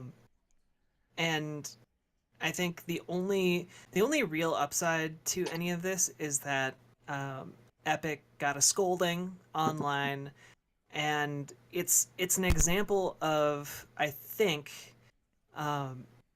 pressure now being introduced to both Valve and Epic to actually make their services better. And Epic, to be fair to them, has had that pressure on them from the very beginning, and looks like it's going to have that pressure going forward.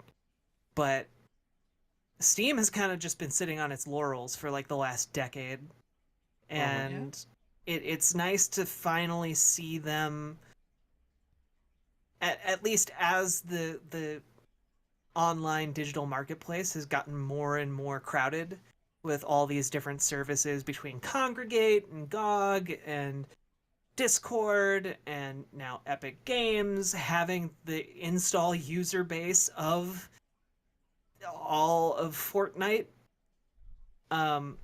finally waking up and trying to meet its customers in some way, because let's be real, Valve is not a company that really takes a ton of input from their customers.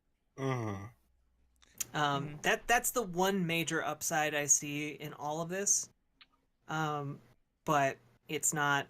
It's definitely not a good situation, and exclusives and all of that. It's just it's exhausting. I feel like eventually someone is gonna come up with like a third-party launcher that you can install. It's one launcher, and it just scans all of these different stores for the best price, and you buy that game at the best price and download it from that store, and we'll just have that launcher be the default.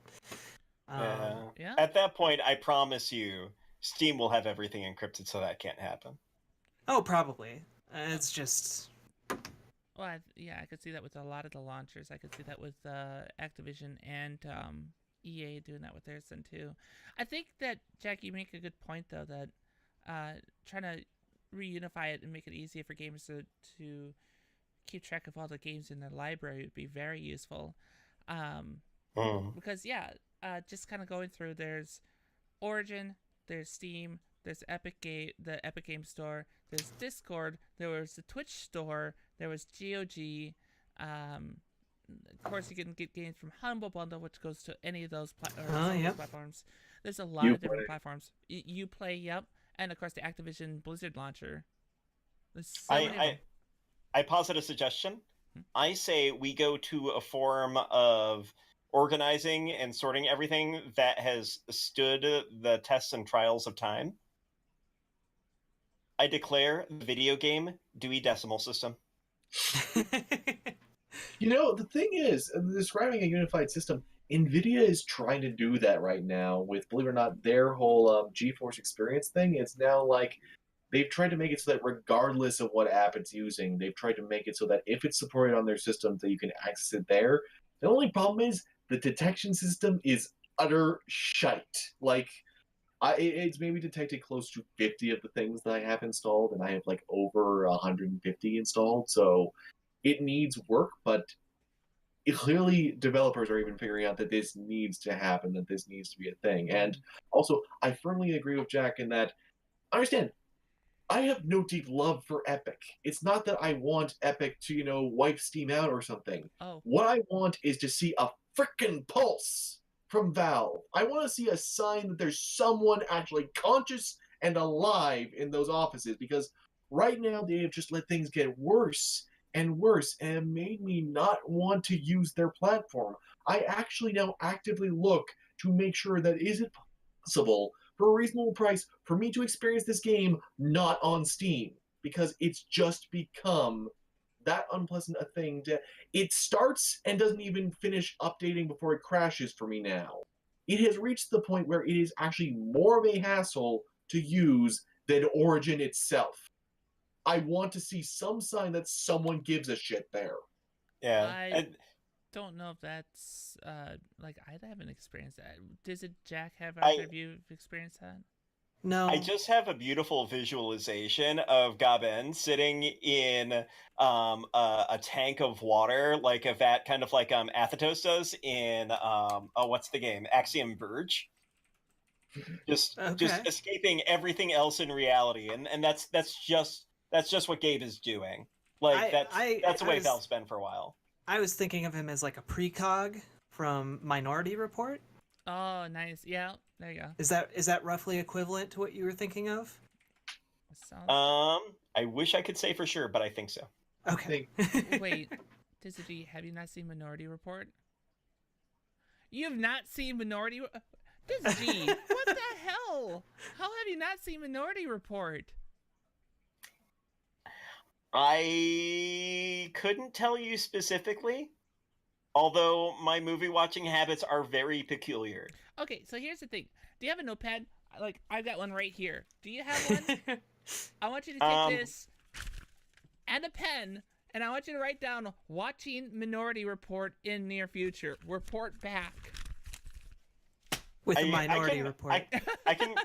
Yes, if we're doing this, I have suggestions too. I mean, chat, if you want to record that, that's fine.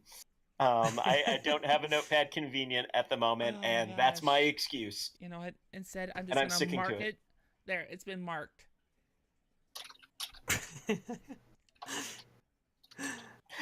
Who uses that? God dang it. I also do watch sequels for movies well before I watch the originals for whatever reason. You are blasphemous. My goodness. What can I say?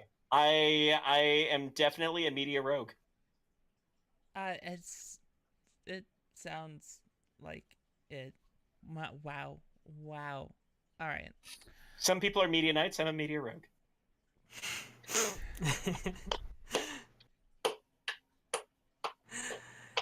Wow. Okay. I think that's a good spot to go ahead and take a break then. So, broken the team. Wow. Oh my gosh. Ladies and gentlemen, this is your chance. We're going to go ahead and take a quick break. Go ahead and get up, move around, grab a snack, go to the bathroom. Don't go too far, though. The Newbcast will return in a short bit.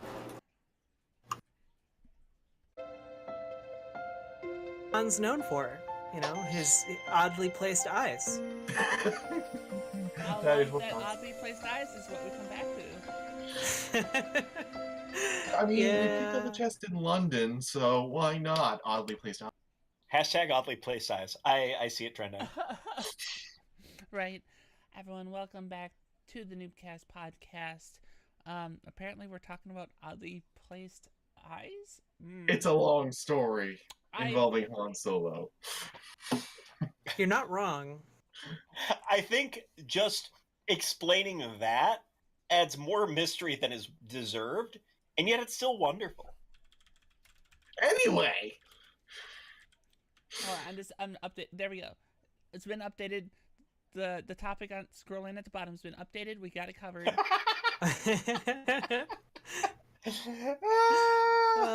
Nice. All right. I think the challenge for this second segment. Do we have challenges? We now have challenges. Challenges is now a thing. Okay. Now we must find ways during our conversation to oddly place eyes. Oh, jeez. Well, if that's the case, I suggest that we, it's funny. We were talking all about the Epic Game Store, Epic, and Steam. Steam's got a little bit of news going on too. That they're getting a facelift. Oh, god That's How it. were What? you We're prepared for this? Done. We're done. All right. Thanks everyone for watching. God.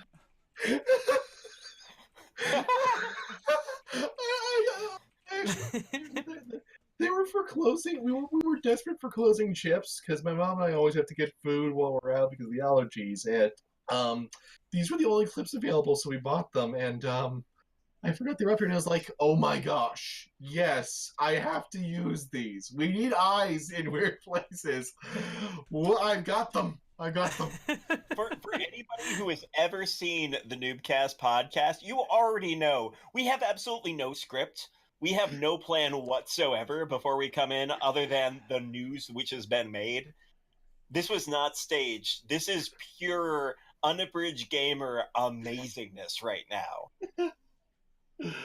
And I just need to praise it for just a second because that was phenomenal. Anyway, you were saying, Steve, Val, yes, serious, all very serious, very professional. Why are you rubbing your face like that? It's I want actually to know. Okay, so I'm not the only one that was concerned by that. Okay. Oh my gosh. Timing is everything. My goodness. Yeah, so just a quick thing. We were talking about that Valve needs to do something. They did do something. They have a facelift coming. Yay. It looks bad. Yeah. Yeah, I'd rather just have what they have. They're copying Uplay and Origin at the same time, which is just astounding for me. Why copy them? Why would anyone want to copy either of those things? Thank you, Jack. Yes. That's a good question. I will say one thing. I did way back before their current update. Origin actually had a library system that wasn't terrible because one, you could customize the art, which for some reason they removed now, and it wasn't horrendous. But their current one loads like arse. Like the app itself runs fine, but the library for some reason takes forever to go filtering or whatever. And Uplay in general, I don't know why anyone would copy Uplay. It's the biggest waste of space I've ever seen. So, yeah, I'm very on the whole user interface in general. And now there's going to be an events page for live streams because everybody comes to Steam for live streams. Am I right? Because that's why we're live streaming on Steam right now. Yeah. We're all on that Steam and Facebook and YouTube streaming right now. I mean, if the platform ends up being a great place for it, sure, I'll run with that. But that's not what people expect. No. Well, you know, what I expect when I log into Steam is being reminded of how sad I am whenever I have to see you play. So I'm glad that they're making this change so I can just be sad all the time. I mean, that's a pretty zen way to look at it, really. You know what the problem is? The problem is we were never a fan of the big picture. Well, remember that interface? Remember how very excited everybody was with that big picture? Yeah, I love to kick on whenever I use a controller, regardless of whether I want to or not. Yeah, see, like, that's just it. Like, I clicked it once, like, why was this a thing? And then I'm like, oh, right, that's, I don't know. I couldn't figure it out. So I'm like, I gotta get out of this. I gotta go back to regular Steam. Well, it was like their half-assed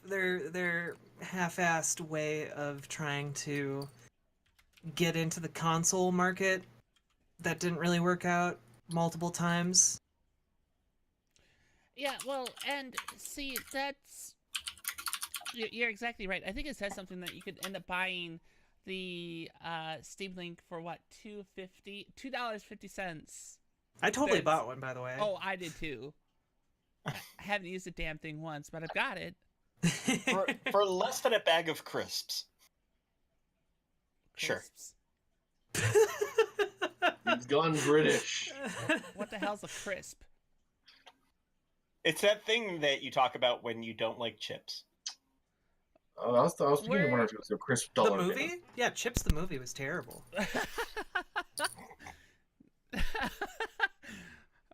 Well played, Jack. Thank you. Oh my gosh. Yeah, Timely Chips reference. Get it here on Right? the podcast. I actually forgotten that it existed. Yeah, right. I did too. I absolutely did. No, I. Dizzy, where's your top hat and monocle now? I left them. You've also got to start speaking a little more.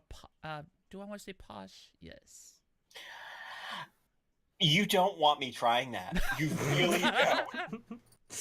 As great as that would be right now. Please, can we have this? Can we please have this? You would have to find some sort of donation campaign for a charitable event and really rally for it for me to do that. Look, I will consider it. Look, I will consider it for you. We have the right person here to make that happen.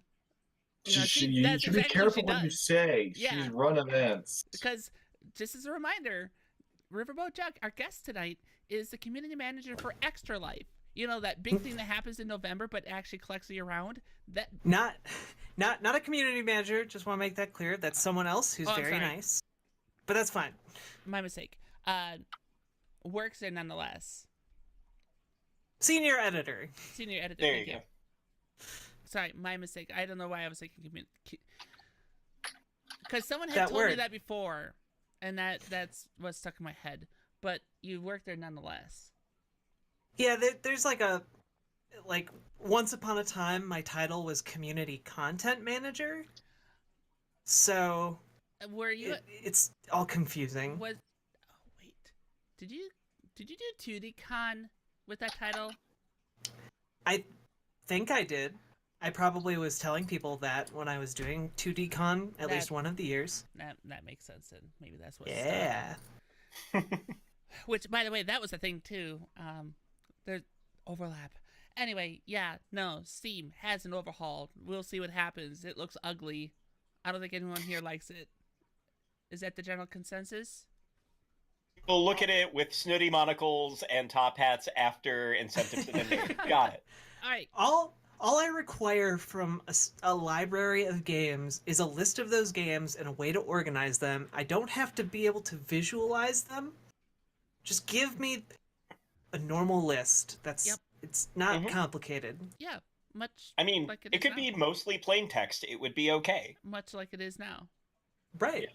And even when showing the art, they don't ever use pretty screenshots or anything. They just use the cover art stretched out in a certain way. It's never done in a way to be visually appealing, to the point that there are actually dedicated graphic artists who make custom art for games that both aren't on Steam but you want on your Steam library, or are on Steam but have horrible art for it, like Binary Domain.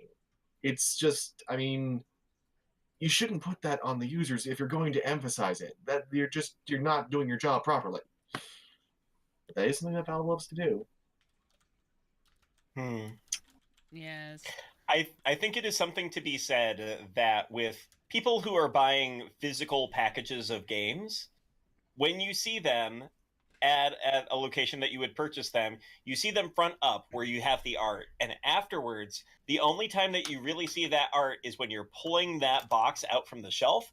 And until then, all you see is pretty much a simplified title sitting right there. We like that concept. It is good in real life. It is good in the virtual world. Please keep it that way, thanks. Courtesy of the world. Yeah. I think I don't know. I suspect this is gonna fall flat on its face. I can't imagine. Look, I agree with Jack. Give me a list of my games.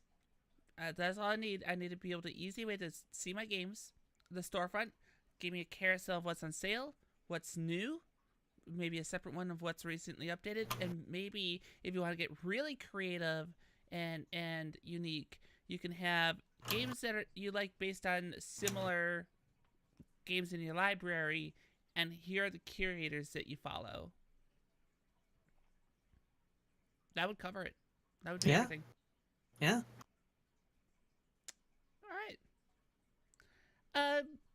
All right. That being said, Elijah, it looks like you wanted to talk about Battlefront.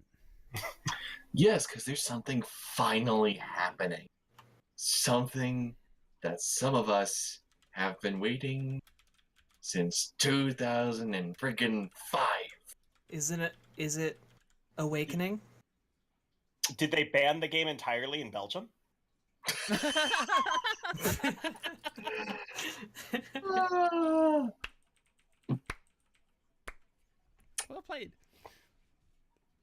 Well, it's not the open-ended sandbox that Free Radical had almost done.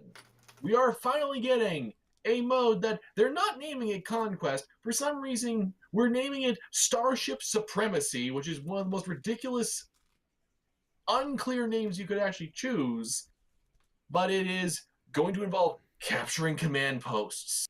You're going to attack a ship. It's basically Battlefield 2042, in all honesty, as a game mode. It's currently only going to be set for Geonosis, but still, teams of 20 with 12 AI bots running around, because, yes, every multiplayer game that's going for grand scale should have bots, regardless of how competent they are, because it means lesser players feel like they're contributing, and better players will just clear through them regardless, so it's not a problem. But it just impacts this extra sense of scale. So it's basically the classic methodology of the Star Wars Battlefront games as they used to be under Free Radical and Pandemic, and it's coming in the new one. So it's going to be very pretty. And it's exclusively starting out in the Clone Wars era, which has oddly been the best era for this game. Like, it genuinely, it is inversely tiered by the movies for most people's opinions, where the prequel era content is the best. The original trilogy is decent to and the sequel era content is, yeah, when they were making these movies, they did not plan ahead for when a game would have to try and make these elements function in the same way as everything else, because they changed so many rules that it's like, a whole fighter class can't be in a game mode. That it's built for it, and we have to balance for this. So it's super awesome to see Supremacy coming up, because it's going to be grand scale warfare, doing something that we've wanted on a map that is very iconic to the series in general. And it sounds like they're doing all the right stops. The heroes available are going to be period specific, and they're trying to make sure that everyone has a chance to really play out the different power classes. ARC troopers and the droid assassins that are from the Clone Wars show, they're coming in. All of the right things are actually happening, and this is on top of a bunch of heroes I've been liking that have been added to the game. And just the real reason I bring this up is Star Wars Battlefront 2017 is actually seeing something of a resurgence in responding to what players want. It's another one of those games where it launched horribly, and yet it's actually finding a rebound. It's to the point where you can get the game on sale for less than $10, but as a result, there's actually a player base building again.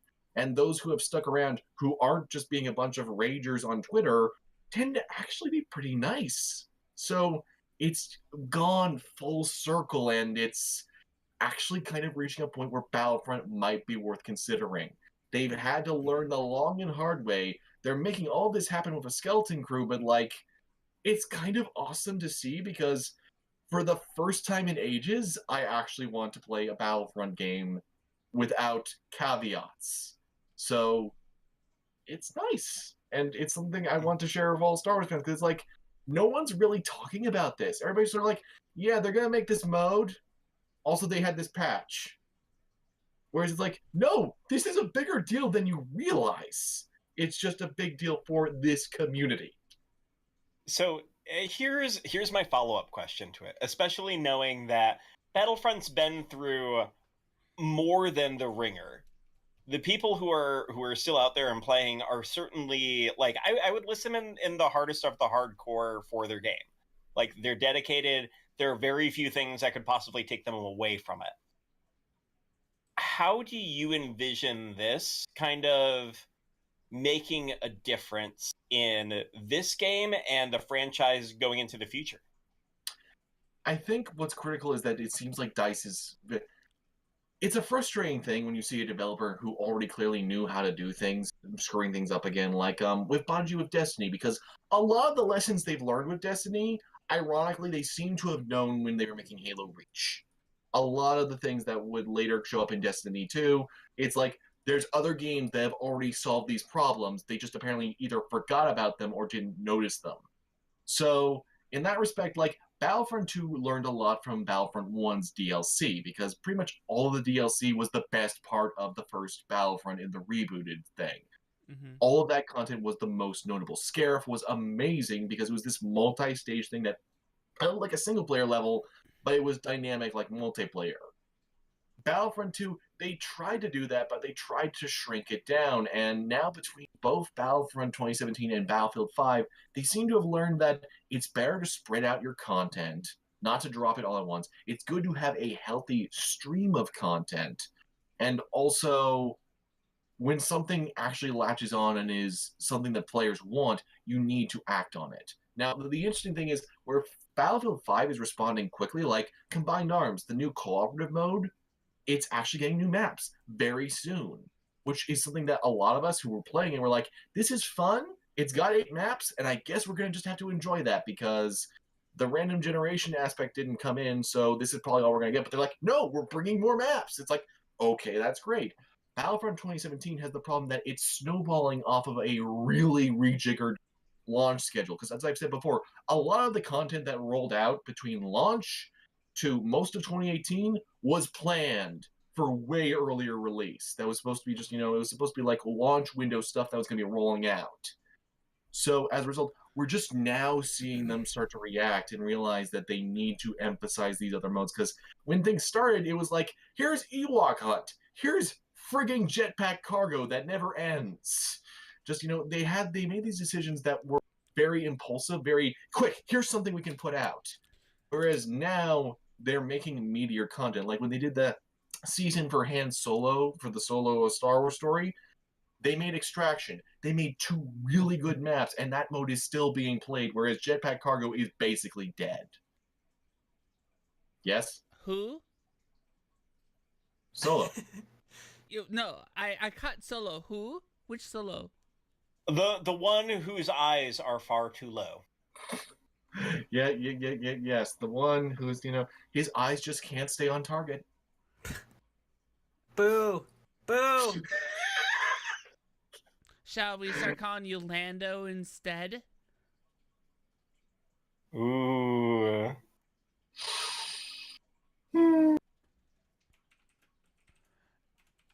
Yeah. Nope. That one didn't slip by, Elijah. Nope. Totally caught that.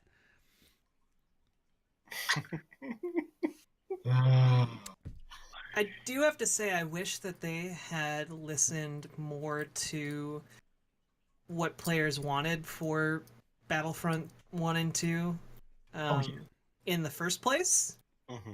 Because, like, it's 2019 now, and people still want more stuff to make the game more like the first Battlefront 2. The thing that gets even more hilarious is when we talk about mods, the mod support for Battlefront 2 is better than most of what DICE has done. Modders have made full bot mode for Starfire Assault, so you can play the entire mode offline if you use mods. Split screen can be enabled with actually less effort than apparently DICE put into hiding it. A fan has made their own map themed around Coruscant. It's a space map because that's the only thing you can do right now, but you can actually manipulate the code enough to make custom space maps. We have reached this point, whereas DICE's response is basically, oh yeah, well, I guess we could enable those for, the bot mode, and oh, well, I guess we could make a Starfire team deathmatch mode with bots, but we're not going to actually make objective-based modes have bots, even though literally one person in their free time was able to do this. And another person made a balance patch to make it even better, to actually improve the AI's accuracy and behavior. It's apparently this easy. But also, I know that they're dealing with a lot of pressures from Lucasfilm and stuff like that, and I know there's a lot of stuff going on there, so I understand that, and I know that it's not all DICE's fault, because when the first one came out, 2 developers made the skirmish mode for the first game. They did it in their free time. That's actually a known quantity, is that they went out of their way to do it because even they wanted it in the game. Mm-hmm. But they couldn't get approval otherwise unless they basically just did it, like just as a hobby thing to have it patched in later. So this seems to fall more on EA executives, which I'm sure everyone is shocked. Everyone is just like gasping, like EA executives being out of touch with what their games need. What? That never Perish the happens. thought. Next, That you're would going to be never. saying that they care more about money than actually making good games. And also don't care about their licensed properties because Andrew Wilson hates that they're actually working with licensed properties. He likes to have full control or no control.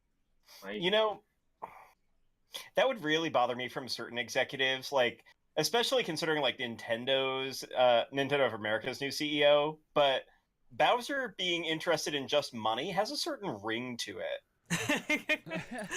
That really Like I'd be does. okay with it from Nintendo, but nobody else. And just it's extra worse when you consider that fans have managed to make a tech demo for a new Pod Racer game, a tech demo for Dark Forces 1, a playable build isn't finished yet of the first level of Jedi Knight, the first Jedi Knight, also in Unreal. And there's other stuff like that getting tossed around all the time. Galaxy in Turmoil, the fan project trying to revive Battlefront 3 that had to lose the license to stay alive, they are closing in on a public demo soon. So that's also going to be interesting seeing how the fan base responds to that still, even if it doesn't have the Star Wars license attached. There's also... Oh, sorry. No, go ahead. Oh, there's also an fan project to remake the first KOTOR in Unreal Engine 4. That got shut down. Hyperion did it? got shut down. Oh. Yeah, because they wanted to use the voice lines from the original game. It was like with that mod that wanted to make Fallout 3 and Fallout 4. And instead of saying we'll just record them ourselves, they just gave up at that point. But I'm going to just say right now, watching some of the Hyperion development streams, I had concerns of my own for other reasons. They seem to have no coherent aesthetic or anything like that. It was, out of all the Star Wars fan projects, it actually seemed the shakiest. That said, hearing that people at BioWare want to make a KOTOR game or some kind of Star Wars role-playing game and aren't being allowed to is concerning. The fact that apparently what was once Ragtag, which became another thing, which already was another thing before then, and another thing, has now been canceled and started over again at EA Vancouver. That game has gone through like 7 iterations at this point, and now they're trying to get us hyped for Jedi Fallen Order, and I'm just sitting there thinking, I just wanted to release at this point. So with all this, with all the talk about Star Wars, EA, and whatnot, do we want to address the elephant in the room too? Like why there's so little that's been done recently? Well, I was referring more to Lucasfilm games, and that. Yeah, that was as much exciting as it was not in like a snap. Yeah. That things broke.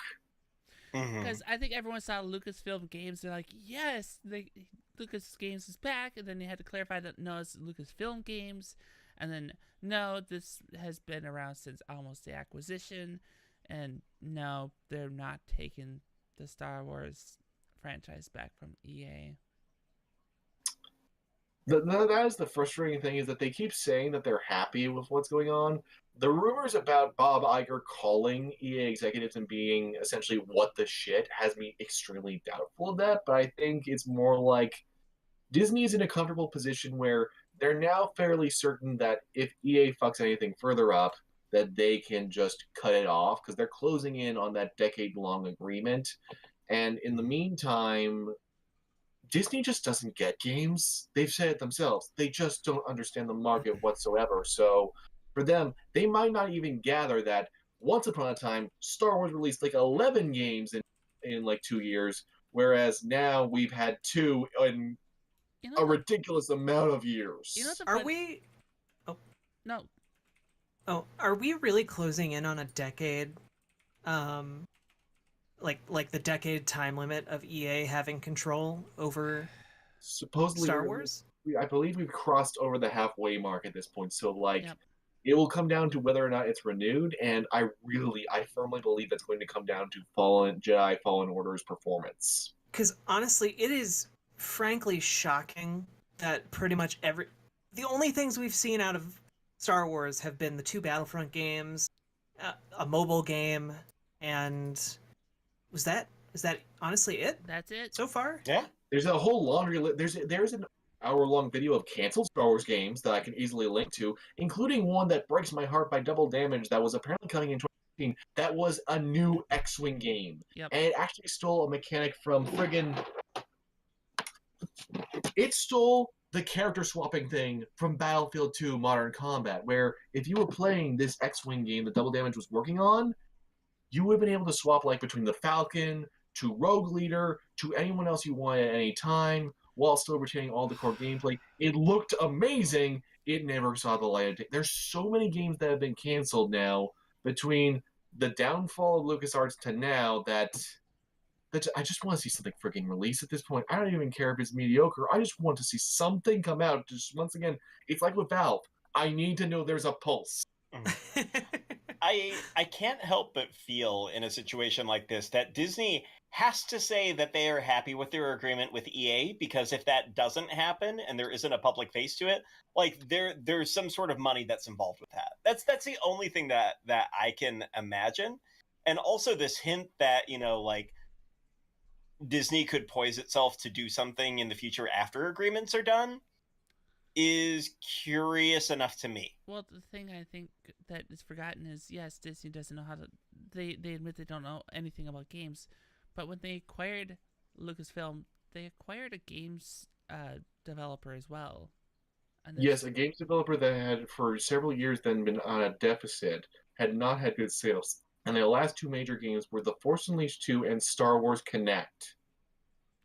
Fair. And Disney is a very bean counter company. I mean, Tron went from, we're bringing it back and we're making the trilogy, to nothing in the span of like a year. Like, That's fair. even when they had...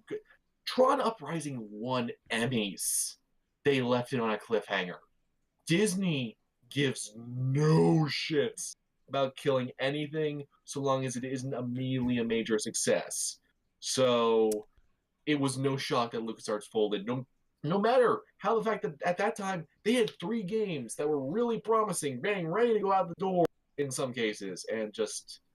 So yeah, I think we will see a change eventually. It's going to take either EA buggering something up further, or Disney just getting a better offer. And I still say, I think it would be better off with Ubisoft at this point. I think it would be a much safer product, because we'd have a ton of them. Some of them might feel samey, but at least we'd actually have a notable number of them trying things.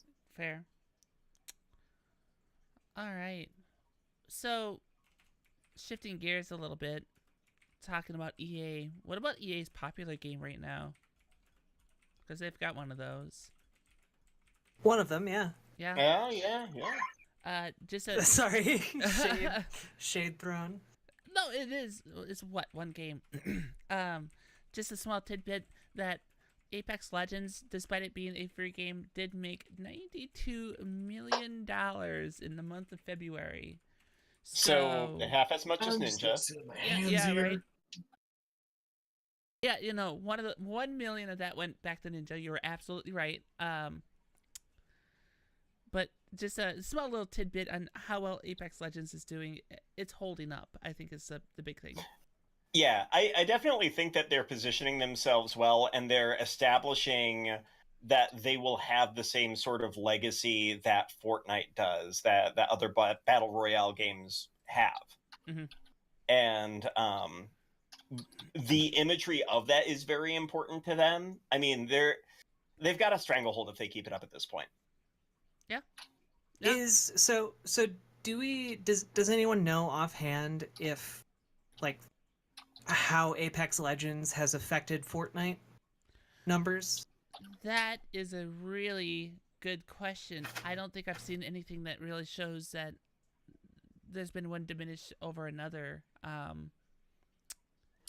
think we've talked about it before. One thing that we've noticed is some of the people that are enjoying Apex Legends weren't big into Fortnite in the first place. Yeah. So maybe there isn't a whole ton of overlap. Because... like I was just gonna say, like, PlayerUnknown's Battlegrounds is not doing great. I mean, it's not doing bad by any means, but its numbers have tanked as everyone gravitated towards Fortnite, and now people are starting to gravitate towards Apex Legends. And so I'm kind of wondering, like, I mean, that's probably a big reason why Epic is pushing their store so hard and trying to get as much momentum as possible out of that. Well, they can, because Fortnite isn't going to be the hottest thing forever. Right. Mm-hmm. So Um, let's just check this quick. There's one way to determine it. If we go to Discovery, Apex Legends is number 3 most viewed game right now on Twitch. Apparently there's a lot of people watching podcasts right now. That's a thing. who would do that? Right? No, nobody watches podcasts. Oh, there we go. After actually clicking on the proper thing. So Fortnite's number 2 right now with 140,000 viewers. Apex Legends is 88.9 thousand viewers. So Okay. I mean, Fortnite's still got more viewers watching, but yeah. Mhm. I mean, speaking as the outsider here who just does not get the battle royale thing, both games seem fairly distinctive. Like, what you would get from Fortnite versus Apex seems to be a vastly different sort of experience. Apex is still very first person. It's focused on really fast paced gunplay. It's trying to be a Titanfall game while being the PUBG clone, whereas Fortnite is much goofier. It's much lighter in tone, and it's got this almost Looney Tunes aspect to it. So it allows for more floaty sort of things to happen. And the building aspect also is a big make or break for a lot of people. So I'd say both are different enough that it kind of comes down to a Call of Duty Battlefield situation where both of these are fine. Both of these can occupy the same space while appealing to different demographics. They might have a mode here or there that overlaps, but otherwise they're very different within their own genre. Mm-hmm. Mm-hmm. Yeah, it's interesting. I think just instinctually, my feeling is that Apex is cartoony enough where it would pull more people from Fortnite than it would necessarily PUBG. And I feel like the people that I know who are playing PUBG, and mind you, this is a small representation of all of the people who play, so it's got a lot of personal bias to it.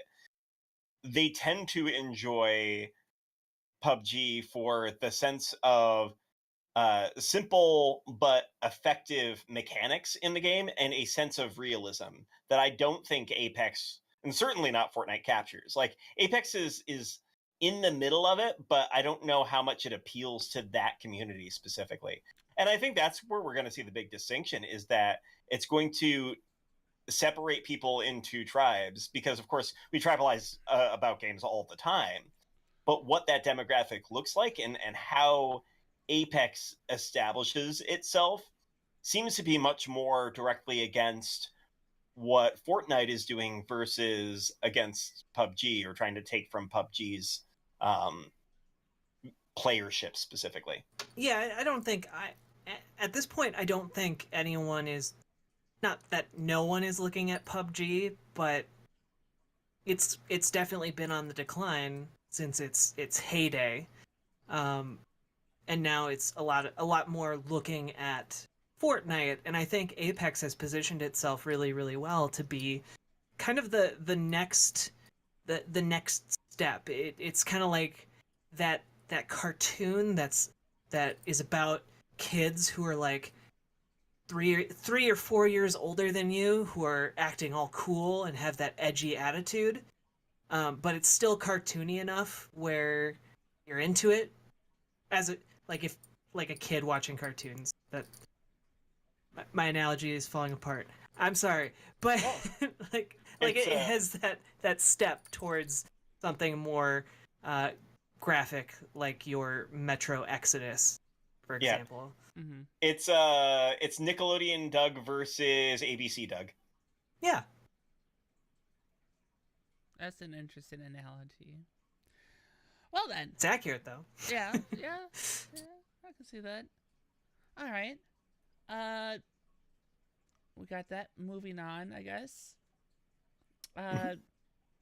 I feel like Elijah's got feelings on this. And Gearbox. Take it away, Elijah. Gearbox. Oh my gosh. So yeah, because I mean, it's Randy Pitchford's MO, isn't it? Always Randy Pitchford's MO to act like nothing is wrong all of the time, unless someone has personally offended him. It's this thing. So who cares about the whole leaking your other people's assets and finding porn amongst your professional work? Who cares about any of that? And just, it's fine. We're going to tease Borderlands 3 and something else. Something that might be Bulletstorm or Duke Nukem, because Duke Nukem clearly hasn't aged worse than that moldy piece of cheese behind your couch. So, I mean, I will say this time and time again. I am someone who's enjoyed some of Gearbox's work. Battleborn is a treasure that too few people have appreciated. Yes, I know you disagree. But I it just, it's like, regardless, I am at the point with everyone else where it's just like, fucking hell, what are you even doing? Because, like, they've got to have lost so much respect at this point. They've been embroiled in too many controversies for someone to just even. The sort of people who are excited about Gearbox are probably the same sort of people who use SJW now. And unironically, when they say it's like, it is such a problematic company that I know there's people who are still begging for Borderlands 3 and everything, but I can't feel an ounce of excitement for whatever they do. Even if they were like, Battleborn 2, I'd be like, great, awesome. I'll see it really deeply discounted as a used copy, because at this point, that is how much you have disinterested me in ever supporting your company. You have demonstrated a sheer inability of trustworthiness, of legality, of any kind of decency, that I just don't want to support that. And I know that there's going to be other people who are going to be feeling that way, and I don't think Gearbox has comprehended that there's going to be backlash for things, that there's going to be consequences. Here, I think that there is a bit of dilemma in that I think a lot of people, when it comes down to project titles, don't look at where it's coming from. They're interested in that project title, especially in the case of Borderlands. Oh, I have no doubt. And that's why I'll say I expect Borderlands 3 will probably still do well. Oh, it will. Unless Absolutely. they really bugger things up somehow with it and it gets terrible reviews, I'm sure that will turn out fine, because as has been demonstrated many times before, they will always put money for Borderlands, even if it means other projects fail. They will put money towards Borderlands, but that also means whatever else is coming is at risk, because Borderlands 3 is their primary bread and butter. So that adds even more, oh dear, what is going to happen? Well, of course they're going to do that. They're gonna try to put as many eggs into that basket because it's a thing that's proven to be successful for them. But certainly other endeavors that they've taken certainly haven't panned out that well for them. So I'm not surprised at all. Yes? Can I just say that there's only one thing that I hope to see out of Gearbox anytime soon, and it would be Tales from the Borderlands 2. I love, like, honestly, Tales from the Borderlands is head and shoulders the best Borderlands game. Like, it's the only game that's made me give even, like, a single care about anything in the Borderlands universe. I genuinely like the characters, and I want to see what happened to them. Like, it ended on a huge cliffhanger. Oh my gosh. And Telltale is gone now. But, I mean, Skybound Entertainment is proving that they can at least finish up a Telltale game, so maybe there's a possibility there that Gearbox wants to keep that going. I think that would be amazing. Agreed. Yeah, well, I mean, it's possible. it would behoove them to try it at least, or to try to capitalize on that, because again, I think Jack makes a point that that would be something that people would want to be eager to play to get the rest of the story. Oh my gosh, yes. And the thing is, I hadn't thought about yes.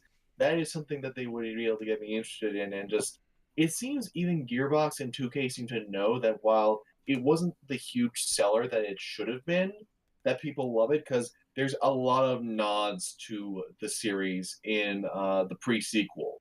Literally in character creation, one of the customization options is Fiona's hat by default. So they know that people who like there are people who like it, and that for some it was how they actually got. Because it was the same deal for me. I played Borderlands 1.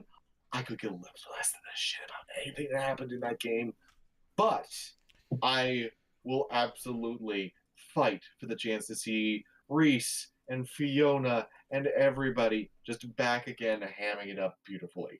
Mm-hmm.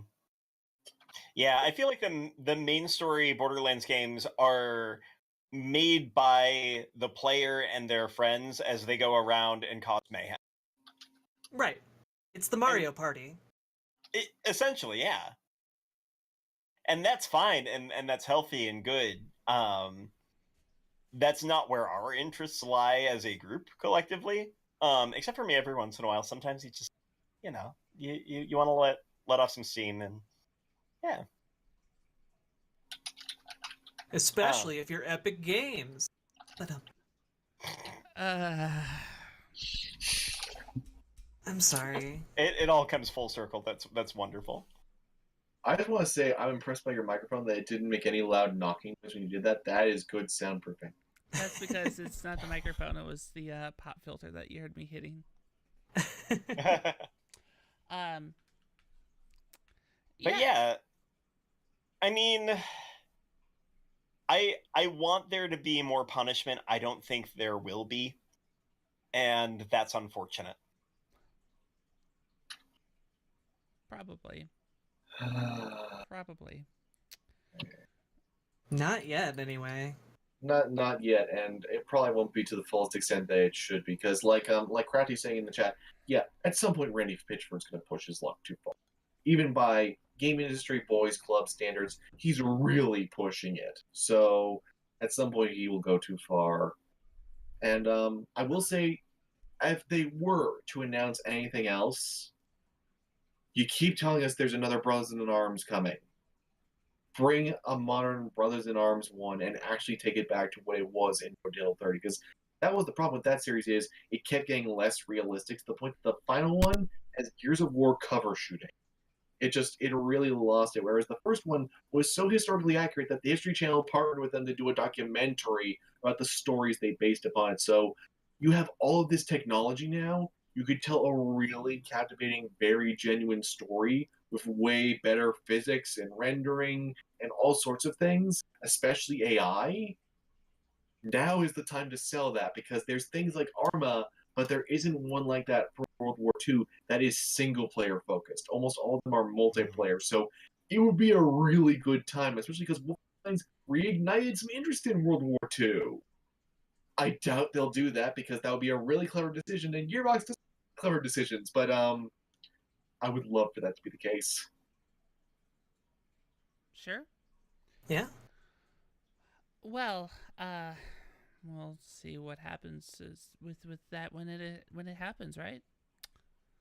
So, the last bit of news. This is, of course, the doozy of them all. Google. Everyone. And they did it. They made their announcement. The Stadia. The ability to play games at 4K resolution, 60 frames per second, launching in 19 countries starting. Yeah. I mean, that's a lot of countries. I wonder what areas in those countries can do that. Yeah, that is... I have a feeling that is in major metropolitan areas that has the... Look, my biggest thing when I look at that is, like, where is the infrastructure for this? How does that... Like... We keep... Not in the U.S. No, absolutely not. Right? Like, we keep hearing about this idea that is a possibility in the near future that games will be streamed instead of downloading them and playing locally or connecting to a server and communicating with the server. But I don't think 2019 was ever meant to be that time. I think that Google may have, got ahead of themselves here. South Korea's been probably ready for this for like 3 years. South Korea or Switzerland? But that's about it. There's actually a rather relevant point I saw someone point out not long ago. It's like, if Stadia were to actually be like an actual competitor, somehow it finds a market, which, yeah, like in the chat and like everything, it's like there's no infrastructure for it really, and it seems like a crazy pipe dream. Even if it starts to compete, it's more of a threat to consoles than it is to PC gaming. Oh, absolutely. PC gaming will be pretty unfazed by it, so it would be the new Nintendo and Sega situation, basically, if it really can. And the thing is, other people are already addressing it in far more rational ways. Like, Microsoft sees that this is going to be coming. That's why there's going to be the new Xbox that's going to be digital only. Yep. But the thing is, it's going to be budget priced. It's still going to have a console, and it's not going to be just streaming things. It will download things, Right, which but is far more feasible. I think that's part of the reason that we saw Microsoft file, what was it? They disputed claims that the FCC made about the amount of infrastructure that we have in the United States in particular, and how much broadband truly exists, because they were looking at that for the Xbox, and then they've suddenly had the realization, oh, it's not actually there. It's far less than what anyone truly thought, which is like, for anyone that's spent any time outside of Metro, all you can say is, no, duh. Yeah. I feel like for people that are in dense like metro areas that have that, potentially it's an option, but I don't think it's going to do too well.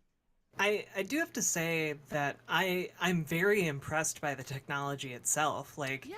being able to stream games, and apparently for 4K at 60 frames per second, they're saying you need 25 megabytes per second for your connection speed. Mm-hmm. That's pretty good. Yeah. I think, like, for that result. Yeah. Like, it's still not feasible because our infrastructure is just not there, but it's very impressive. That's some serious compression going on there. You're absolutely right. That in and of itself is, I mean, great if we had it and could support that on a larger scale. Go ahead. The tech is definitely it's ahead of itself, and this is going to be like a Diz's conspiracy theory moment, but I think one of the things that this does is make the clear signal that there are products, there are entire systems that are ready to go when that fast spot or broadband speed option is available in the United States on a rural level as well as on an urban one. I think it needs to establish the market and show that, hey, there's a presence, there's a need, there is a value to this product that people will spend money for in order to make that come to market. And there are rumblings and rumors and ways of doing that wirelessly versus having everybody go into, like a gigabit system, like Chattanooga so wonderfully has, and it's amazing. And I mean, I'm super jealous for it. But there are other methods out there. And so if those establish themselves successfully, those companies that are creating that market for high-speed internet are going to make it big. And I think that this is Google's opportunity to say, well, we're not doing this anymore. We've given up on the gig. We thought that we were going to roll it a lot further, and that doesn't make sense for us. Here is a reason for you to do it.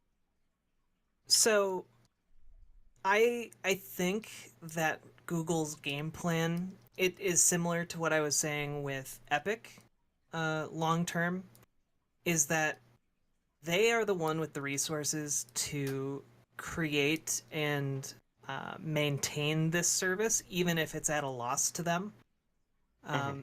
Like you can look at YouTube. YouTube doesn't make money for Google. They still operate it anyway because there are a number of non-monetary benefits.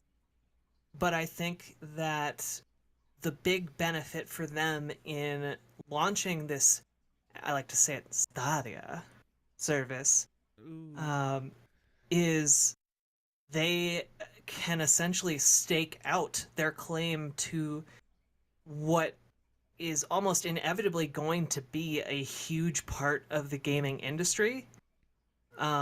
Because once that broadband service is there, this is what video games are going to be.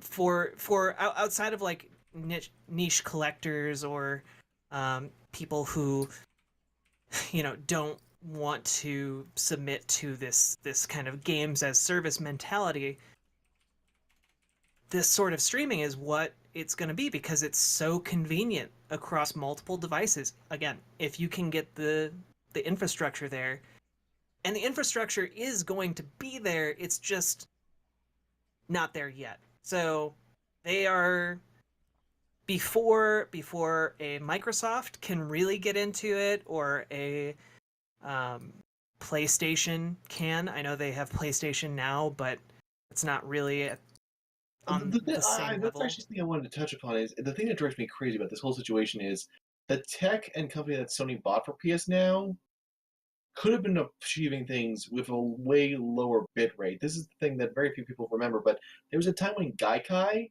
actually partnered with a bunch of publishers and even a website. I think it was GameSpot, where you could play like 1 hour trials for free, streamed from the website for a game like when it was reviewed. And there were a bunch of that, like I remember Origin, it used to be that the case.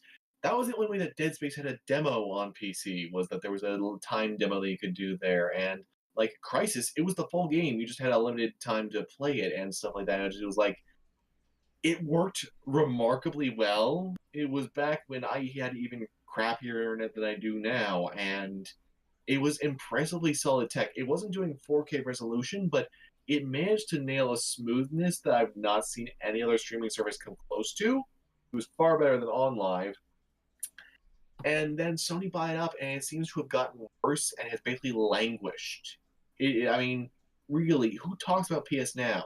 The most recent addition I can name is that they added Killzone Shadowfall. Yay! Your launch day PS4 shooter is now available for the service that most people remember as, hey, I can play Red Dead Redemption on my PC now. Yeah, and like I think that's a really good point to bring up about like this technology has been there for a long time, and in some cases has achieved better results. I think that Google just has the resources where an OnLive or a Gaikai doesn't, where they can just keep this going until they start turning a profit on it, and kind of shut out any other potential competition. And there they are at the beginning of it, so they'll be able to gain the lion's share when it does come through. Right.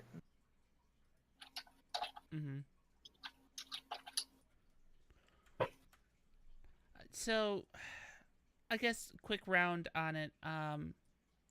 Do we think that it will go anywhere, or? Can I raise one last quick point? All right.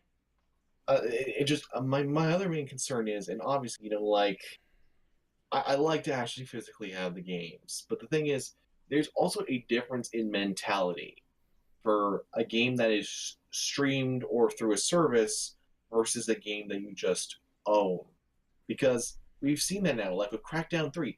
Crackdown 3, a lot of people I've spoken to are like, oh, I love playing it. I wouldn't have paid $60 for it, but I love playing it because it was streamed. And like, it's going to change a lot of things. Because we keep talking about how this is inevitable, but the thing is, a certain style of game will be less likely based on how things go. And that will have upsides and that will have downsides, because it's great to have more experimental stuff coming out and seeing more risks taken. But also, if people are more lackadaisical about it, like how Netflix has made some, people watched Adam Sandler movies for the first time in ages because it was on Netflix. Not because it was good or anything. They were bloody awful, but it was there, so they did it. It just, it's like they're just putting the food in a trough, and I'm worried about that happening to games where we're complaining about stuff like Battlefront being underwhelming, but what if there comes a day where a game is, and lots of people play it, and it plays even worse than like Battlefront 2's campaign, but it's just acceptable enough. Have you seen some of the games that are on Steam right now? Oh, I know. That's why I'm worried. That's why I want to see things curated a bit more, and that's why I want there to be incentive for there to be games of a higher quality, because if they're just, if it's just that easy to get it and go, then quality standards don't need to be as high. And people will go for what is most financially feasible versus what is qualitatively the best outcome. You're not going to get because like Hellblade did well, but that doesn't mean we're going to see a dozen other Hellblade. So it's like, it is a factor, and it's something that I think we all need to really consider alongside the convenience that would come from just streaming whatever you want. All right. I definitely hear you on that. I think it has the potential to be a disruptor, specifically for Xbox and for PlayStation.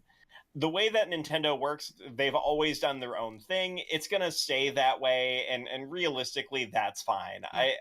I think partially the question is, and I mean, like, Sony has one foot in the door already. Oh my gosh.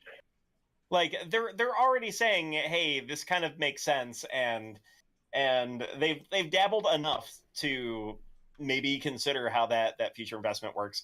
Microsoft is clearly recognizing the opportunity, and considering their options as well. I mean, it's got a lot of potential, and it's got a lot of potential in a lot of markets. I will continue to say I worry about rural areas.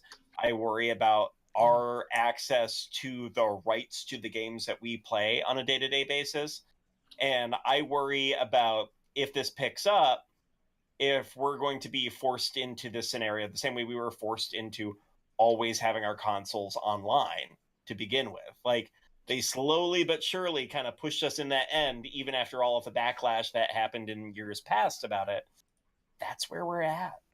Yeah. So if they can sneak it in and get it under media concern, or more importantly, get it under the frothing fanboy masses that will be upset the first time that they notice that it's not working out in their favor, that'll be it. Yeah. I think just one more point I wanted to make about this is that I think largely one of the points, like Google is a huge company. They must have at some point, and maybe they didn't.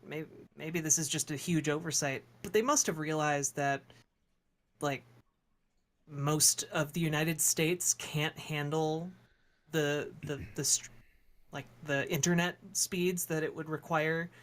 And I think that their announcement was designed to get people, I don't want to say mobilized, but be more behind the idea, and to push more for there to be these higher internet speeds, and also to put pressure on the people who do build the infrastructure in our country, because Google's been trying, and they've been having mixed success. They recently had to pull out of one of their major test locations for Google Fiber because they installed all the wiring too shallowly, and that turns out that's not a good thing. No. When you bury wires half the distance they're supposed to be below ground. But yeah, I think it's their way of putting more pressure on ISPs. And I also share your concerns about ownership of games. And frankly, that's still an issue even now. Yeah. Yeah, Yeah. it absolutely It's just is. it's just easier to have the illusion that we own them when we have the physical boxes and everything else. But all the legalese indicates that we are just renting them, really, which Right. is malarkey. But I feel like that could be a conversation that could last an extra hour, though. yeah. um, let's go ahead and put a cap on that. Just saying that it seems that we're in a complete agreement on how this looks, but maybe there's a ulterior motive here. Maybe there is something that will go to that'll put pressure on like our ISPs or whatnot, and that's true of not just the United States but other countries too, where that could be a thing. Mm-hmm. There are a lot of benefits of establishing that, and video games are certainly not the most important of them.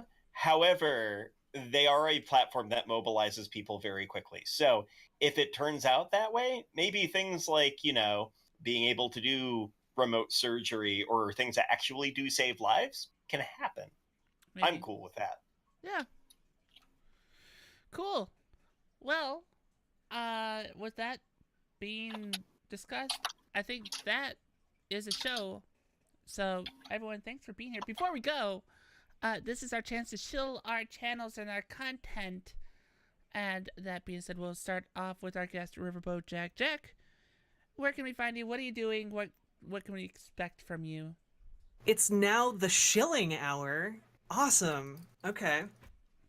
Well, as always, I like to plug Extra Life.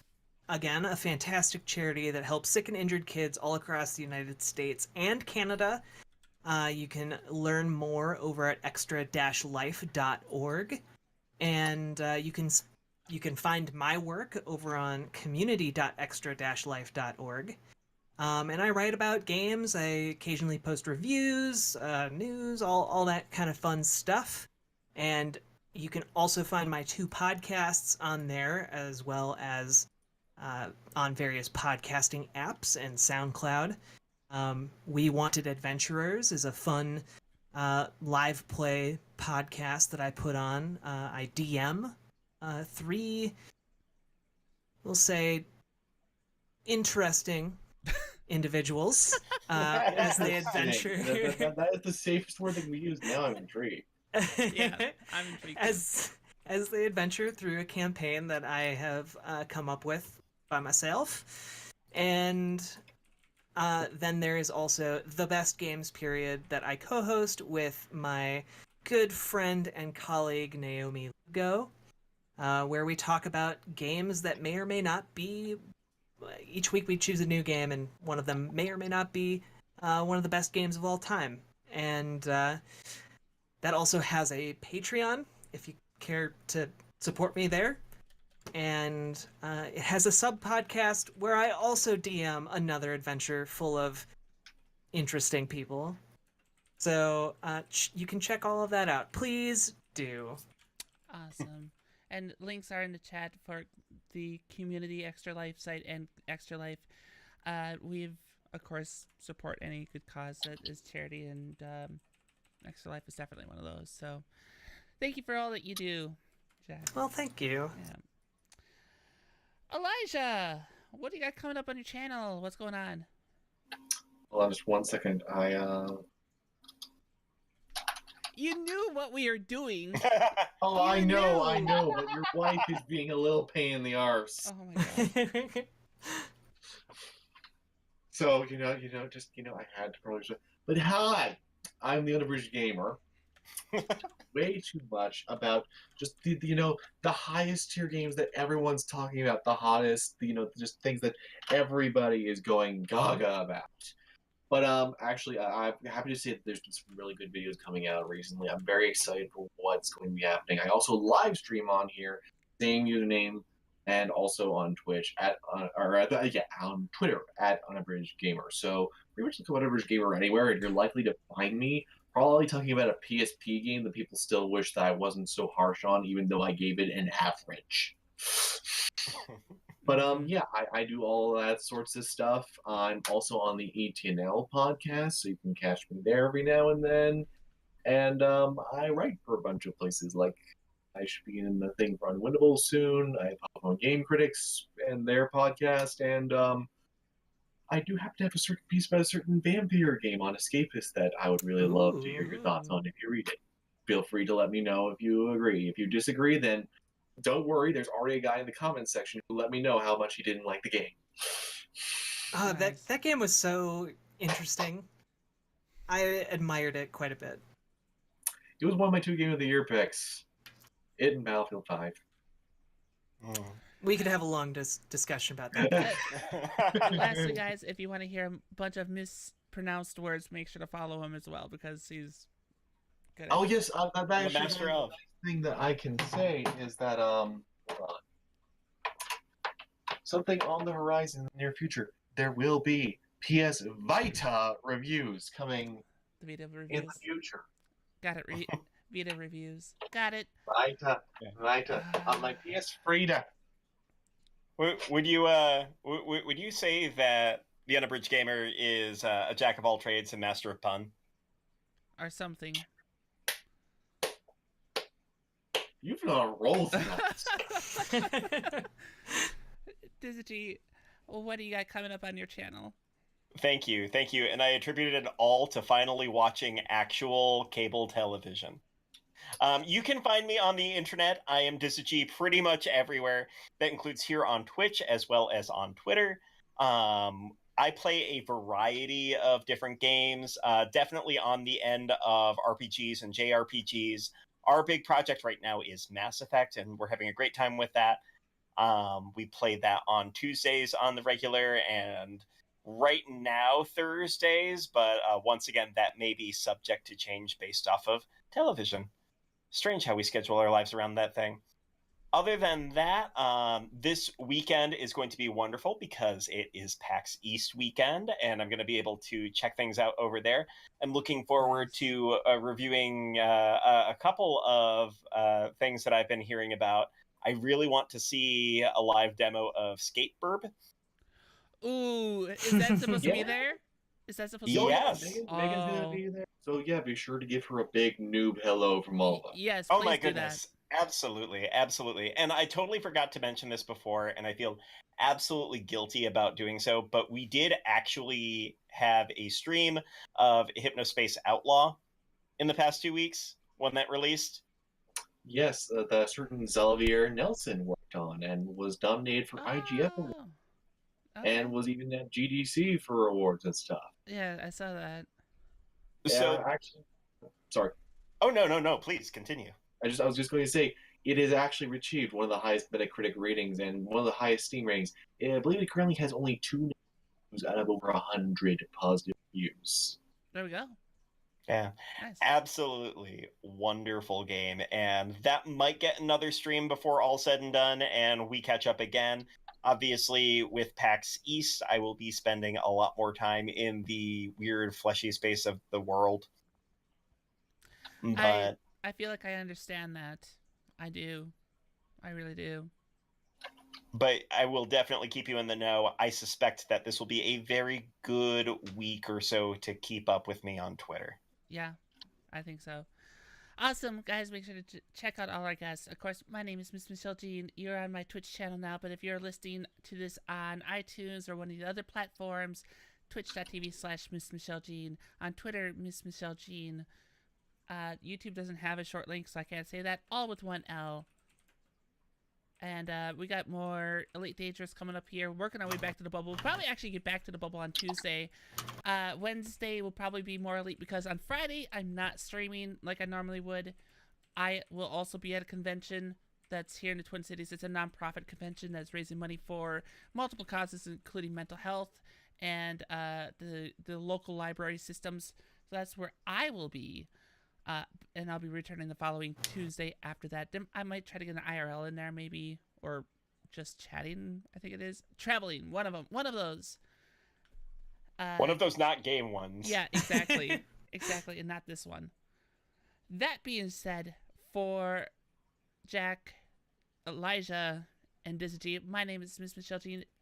This has been the Newbcast podcast. Thank you so much for watching, and have a fantastic night.